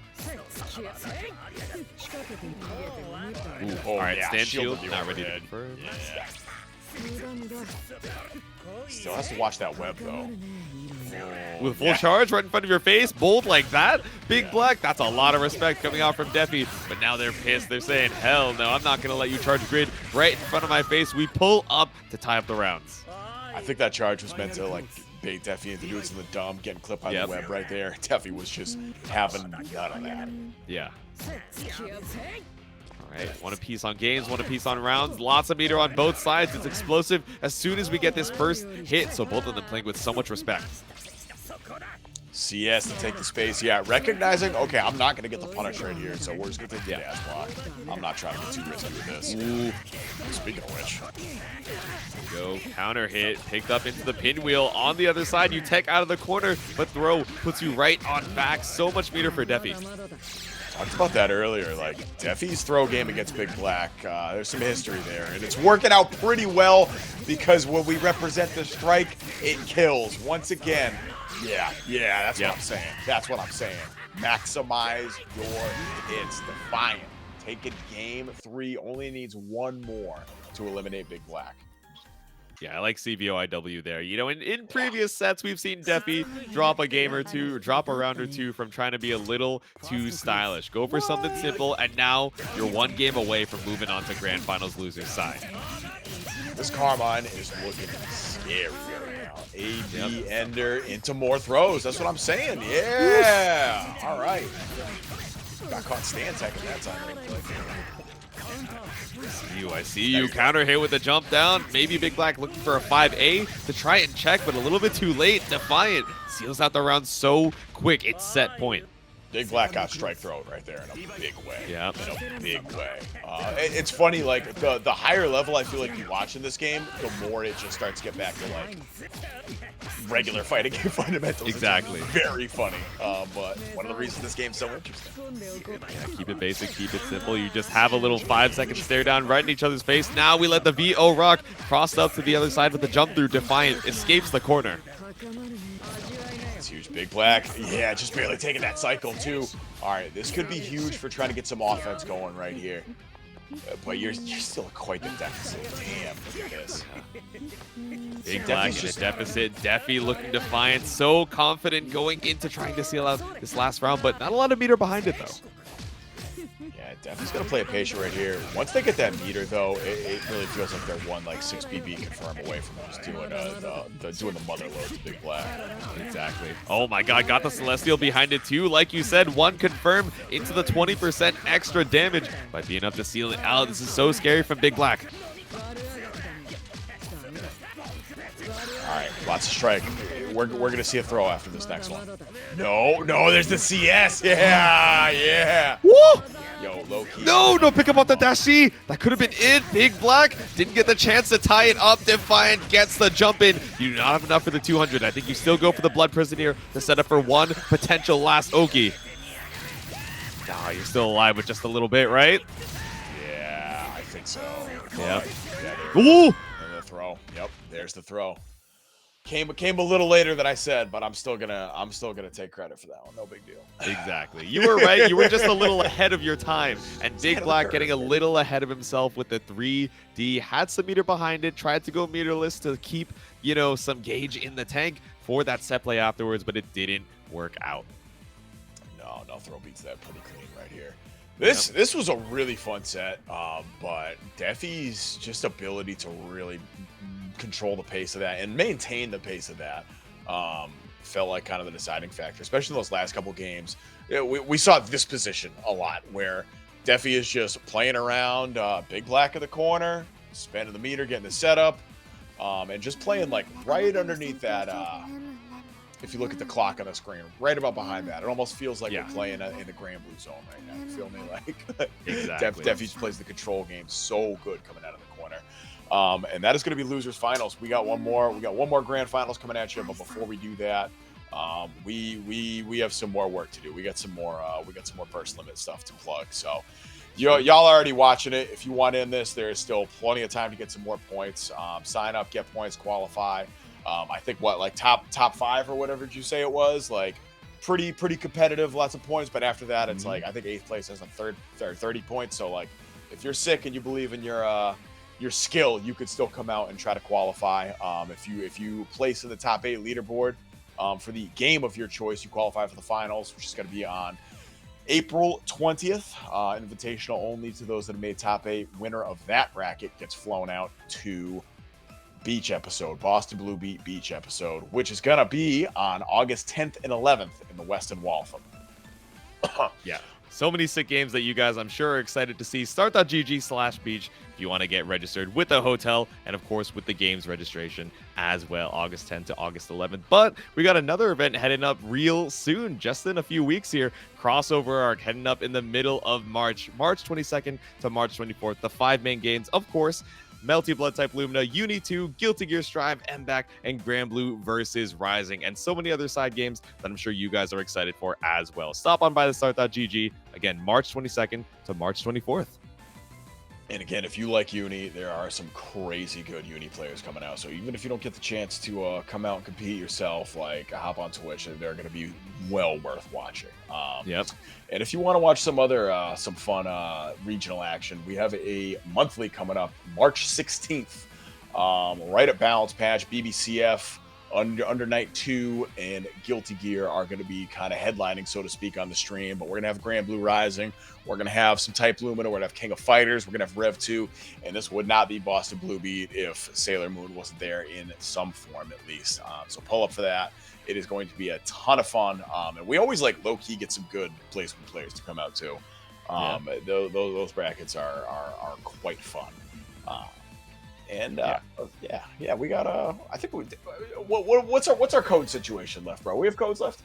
Ooh, indeed we do. So we're going to let these players load in. I know you guys want to see that grand finals action, and I want to see us claim these last 13 codes. There's so many of you in the chat. Guys, this amazing action could not have been brought to you without these players giving you such awesome UNI2 back and forth. So give them a little bit of extra money out of no cost to your wallet by claiming those codes. We got it. Grand finals, Stranger coming in from the winner's side, and Defiant fighting his way all the way from losers. All right, so this is the run back. This is the winners finals run back. Stranger won 3-0 over Defiant, which I still cannot believe we got to see live. We're going to see if they can do it again, or if Defiant's going to come off this hot losers run with the vengeance. Yeah, Stranger kind of playing this active keep away, right? You know, taking to the skies, throwing out some of these air balls, ground balls as well. A couple lasers here and there in between the gems. Just trying to make it so that you're not too crazy about getting into the dash block to holding all these plus frames. But Defiant gradually pushing you up against the wall here. Ate a lot of chip damage for it, though. Jesus. Standing overhead is going to connect right here, and that's going to be a good chunk. Cleared 4K already, and just getting the full charge, saying, I got my damage, baby. I need that meter now. Yeah, you cleared the 4K. I felt you were charging for a full 4 seconds, but you got all that time in the prison sentence. Blood, jail just keeps you locked down, but Stranger waiting for this Celestial of their own here. So much grid back. That's crazy. Where did all that grid come from, bro? Where'd you get that? Oh, you're dead. Oh, no. Oh, my God. Yeah, more than enough to kill. We go for the 2C. A little extra meter going into the next one. Bro, Stranger looked like they had so much grid before the cycle that it looked like they got Celestial early. Instead, we're taken to the skies here, taken to the heavens. Assault finds the hit here on Defi. Ah, there it is. Let's go. You just got hit by the meaty too. No confirmation. Uh-oh. Was that 2B? I'm pretty sure that's a mid too, so I wonder what Defi is trying to look for. A heavy jab or something to catch out the approach from Stranger. Still caught out here, and the gem detonation once again explodes into the sky. Wow. The double reset. Oh, no. Stranger bro. Different, bro. Stranger different. All right. So this is actually like super funny. We were talking about the potential for rank shifting. Depending on who won, who got top 8. Stranger's not even in the top 8, and this is going to propel them. How many points is it? Is it 100 points if you win? I think so, yeah. I'm pretty sure. So it is quite the hefty amount. That can definitely shift a lot of rankings down. You know, there's a lot of folks without even 100 points to their name. So Stranger just jumping ahead potentially. I don't know. Defiant still has a couple more games here, a couple more characters still left in the pocket. Let's see if we can tie it up. All right, so if Stranger does win this, that puts them instantly in 5th place. Damn, off the one bracket, okay. One bracket. Defi breaking out the Landrekia. I've heard a lot of things about this character, but you cannot deny the Ice King is looking pretty strong in this game. Yeah, really beating up Marceline, bringing her over to the corner. Now stuck in the prison once again, whether it's Blood Prison or the Ice Jail. A lot of times, you know, both of the characters that Defi has shown in this grand finals, really great grid control when you're able to get that knockdown into EX. Most definitely. Sheesh, runs face first into the flash kick though. Defi still has the cycle, but yeah, you're gonna feel the disco ball now. Oh, big grid break too. There you go, set up the double gem here, keeping you at bay with the balls. No, it's not enough. Gradually walking up with the dash block. I like the attempt at the jump back button to try and go for the anti-air, but both times he's getting a trade neutral. Oh. No way we're shimmying like that, bro. We are ice skating on it, just barely out of range for the 2B. Catches you out with whiff punish 4C. Still waiting for full screen. Right gonna come out. I'm saying, okay. Yo, force function action. Let's go. All right, it's time. Yeah, you're dead. That's it. Yeah. A little stagger pressure right there. Gonna open Stranger up. Defiant finally puts a round up on the board here. We'll see if this Lon can keep the train moving. Yeah, this Lon champion charged the J3C. There you go. Shield the JC. Still plus on the shield though. Oh, no, you tried to win out the cycle. Thought it would be a throw or something, so maybe going for a preemptive backdash, but Defi loses the cycle for it. Wow, great recognition right there. Typically, that's one of those moves from Lon that if it's out, don't even try to mess with it. Just getting to recognize, no. CS, I can instantly cancel into that flash kick. Exactly. Got enough time for the flash kick. Lets it rock once again. Stranger, yeah, really likes using a lot of this meter for the disco ball Oki, whether it's to set something up close or even at the full screen just to give himself a little bit of time to escape the corner. Oh, all right. Scary little whiff right there. Ultimately not the end of the world, but Defiant still very much in the driver's seat right here. No, I lied. That's a big jump in. Bro, off the backboard, the jump assault to go over the ice. Finds the assault, but still, oh yeah, not able to land in time for a flash kick. But you do have enough time to interrupt the block string right after. Yeah, delay flash kick from Stranger's been kind of funky for the last couple games. Like, done a very effective job of looking for people who are baiting it. Yep. Okay, set up ball. Pondering my orbs. Lots of dash blocks coming out here from Defiant. So close, one touch on either side. Now it's Ice CS. Oh no, that's crushing. That was that little straight hit from Defi, that was the life lead. There was 14 seconds left. If Defi could have extended that without like eating anything, that could have been it. But Stranger still finds that hit. Okay, straight to the ice. Yeah, Defiant playing so, so patient, just waiting for the cycle to come back up here. Stranger playing that active keep away, but also, bleeding grid for it.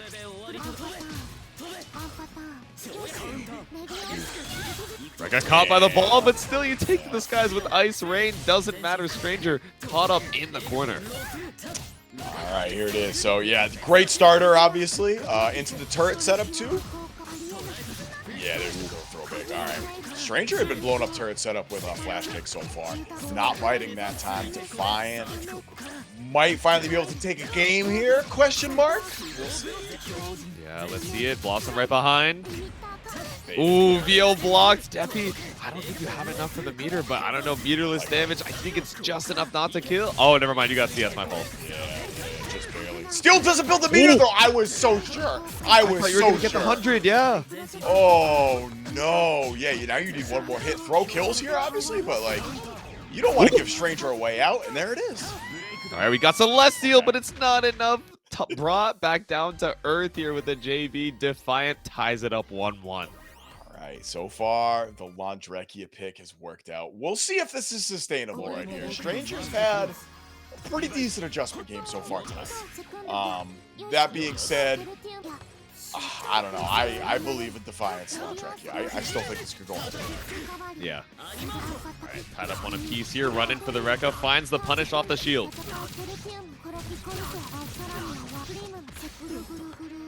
All right, cycle no doesn't quite get the meaty. Yeah. Oh, yo, the finger guns is the low. Full conversion. Yeah. B-drill. Evil. Whip the jump in, but just wait. You got B-drill waiting on the way down. Stranger says, I am a Kakuna no longer. So true. Oh, go for the backdash on the FF, but just a little bit too late with the assault to find the punish. Yeah, blocks it that time. All right. Still on Dreki's turn, of course. Ooh, no conversion. Just barely missed it. That's unfortunate. There we go. Set the disco ball once again. Run up for the 5B. Really like that disco ball. Like, you're probably not going to get OP from it. Yeah, all right. All right, you're kind of nasty with this Stranger. Me, I would have also gotten opened up by the second V-drill there. Same. And the first one, too, just so we're clear. Yeah, I'm not blocking either one of them. I'll tell you what. Defi made it farther than I would have. I'll tell you that much. But still, trying to dash block your way in past all these lasers, all the orbs. Oh, okay. All right, that's going to be the cycle. Just uses it. I really like the way Stranger's using the disco ball. Like, a couple of these situations, recognizing, like, I'm not going to get a mix-up, but I am going to be able to take a ton of space back. Yeah, exactly. Run yourself back out to the mid-screen. A lot of this active keep away is jump back, into orb, jump back into laser, right? So all that time, while you're accumulating chip damage on Defiant, you're losing a lot of that space. So as you build up that meter, you bring it right back. That's a space economy here, but we're just spinning right on through. Dash C for the counter hit pickup. Stranger just barely builds up the 100 meter for another disco ball. Once again, Ice Rain to counter. Yeah, that was sick. All right, you're sick, Stranger. Respect. There we go. Hold the reflector. Air beam. I thought we were going to see it again. I'm not going to cap. Yeah, I thought we were going to see a double B drill. No drills coming out here. Defiant. Stay woke on any opportunity for them to take it back, but the single laser puts another game on the board here for Stranger. I'll give a little golf clap for that one. That was nice. That was nice. Yeah, a little This snap is- log. This is tournament point. Almost tournament point for Stranger Yep. right here. Just needs one more game. Defiant still needs to reset this bracket if they want a chance, and It's true. that's good. That's looking hard right now. I'm not gonna lie. Yeah, That's you looking need a challenge. couple games in a row, and then you need to win the first of 3 after. Stranger feeling so comfortable right now. The flash kick, always ready, always charged for any gap. How do you approach a woman with a fireball and a Facebook flash kick reversal? That's what I'm saying, dog. BuzzFeed could never find the answer. Apparently, now they're Defi here, stuck at 50%. There you go, FF all the way back down, bro. I love We that. are move, sorry. sliding. Oh, goodness. Oh, wow. Max range 2A confirmed. Let's get it. Stranger. Yep. Not going to kill, but this is going to set up a guess for the rent. No, it's not going to set up anything. Woo! It's going to set up a CS opportunity for Defiant to get out of the corner. CS 5BB brings us all the way over to the other side. If you've seen Landrecchia before, you're not surprised at their corner carry. Stranger, oh God, caught up by the charge JC. Oh, yeah. Oh, yeah. It works on offense. It works on defense. It's a great move. And the invalid combo just to really throw a little salt in the wound. That's it. Ooh. That's it right there. Defiant just needs one more to tie up the game count here. Stranger not out of this yet. Ice rain. Oh, there we go. Send the ice rain. Caught out of the 2B. The duration's so long. Yeah, even if you don't cancel into the follow-up here, Stranger stuck in the corner once again. Oh, almost had like the whiff punish on the assault there. Damn. Yeah. Just barely missing the spacing. I don't know if you can whiff punish that. That hitbox on that looks active. Yeah, right. Okay, set the Ice Blossom all the time in the world to secure grid and the next cycle probably. No, instead. There we go. We get the shields. Yeah, I like that. Just spend it there. You're not going to win the cycle. But you get the hit after, and that's going to do it. Defiant taking game 4 here. We're going to game 5 in grand finals. Let's go. We got a real set here, J2. All right, this Lond champion bringing it back from the throes of defeat. Immediately, you know, Defi played that game 1 and said, no, I am not trying to play Carmine against Stranger. You are utilizing your tools too well to keep me out, but especially with all the corner carry that you get, the 100-meter ice rain, so many ways for Defi to try and threaten here once you have CS and once you have that meter on Batista. Ultimate skill, pick a top tier. I'm insane, bro. Oh, there it is. Oh, what do you think? Turret, what are we gonna do? Turret setup here? Oh, that's a good question. You have the frost state applied. You're looking for the freeze into charge. Wait out the flash kick. Nothing comes. Yeah, CSing that time. That was another spot that Stranger had chosen to flash kick a few times. Like that little micro adjustment from Defi. Yep. Yeah, a little late to try and shield the ice projectile. Now you got to hold the shock state or freeze state, rather. Now we have CS for all the meter in the world.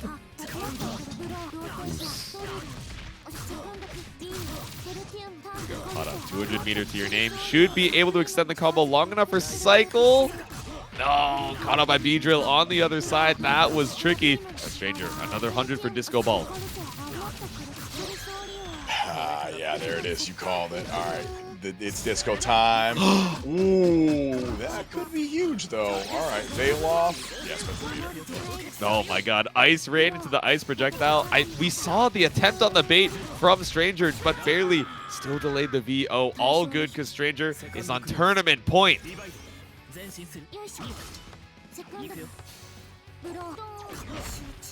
right, see it full charge. Tournament point for Stranger here. Oh, wow. Nice little bit of dash blocking. Pretty much guarantees that cycle for Defi. And CS is going to guarantee... No, doesn't guarantee the combo. Uh-oh. There you go, a little drop in the corner here. Still gets caught up with the J3B. Beautiful spacing normal, says unhand me. The air-to-air isn't enough, though, because Stranger takes to the skies once again. Taking space. Yeah, gets caught overcommitting. Definitely started to find some of that rhythm where Stranger really wants to press the advantage too much and throw it out on ice rain. Seen that pretty consistently hit the last couple of iterations. Yeah, we're seeing a lot of the J3B to try and hold down the air, and then we do jump back into ice rain. Still, Stranger catches you out now that you got no meter to your name. Defi has CS to assess the situation, but still right outside that 100-meter mark. There we go. One more hit. Defiant has CS right here. Very beginning of the cycle. Spends it. Still has Disco Ball to cover, though. That was sick. What do you call it right now? A step? Oh, I don't think so. Even off the counter hit, it's a great starter, but you know, you didn't get the what do they call it? The kidney stones off the ice rain. Still, one more touch, caught out with 2C. 100-meter to your name. Stranger seals it out. No reset for Defi, and Stranger is your champion of UNI2 over here at week number 5 burst limit. And just like that, Stranger's on the board for top 8 for the qualifier. That's huge. So like, lesson right here, y'all. If you're sick at this game and you're trying to get in, there's still time. Still plenty of time to get in, build up some of these points, qualify, and hopefully show up a beach episode. Yeah. But wow, shout out to Stranger though. That was overall very dominant bracket. I won't lie. Beating Defiant in grand finals and winners finals. BigBlack, Toast, Speeze. Damn, this was a hell of a run. All right. Right?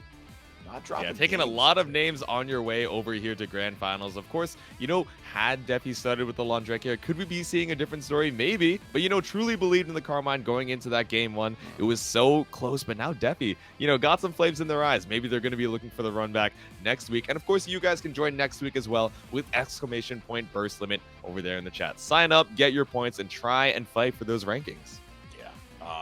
I always love Rambat series like these, right? You get to watch players put together a run over the course of many brackets, not just one night or 1 week.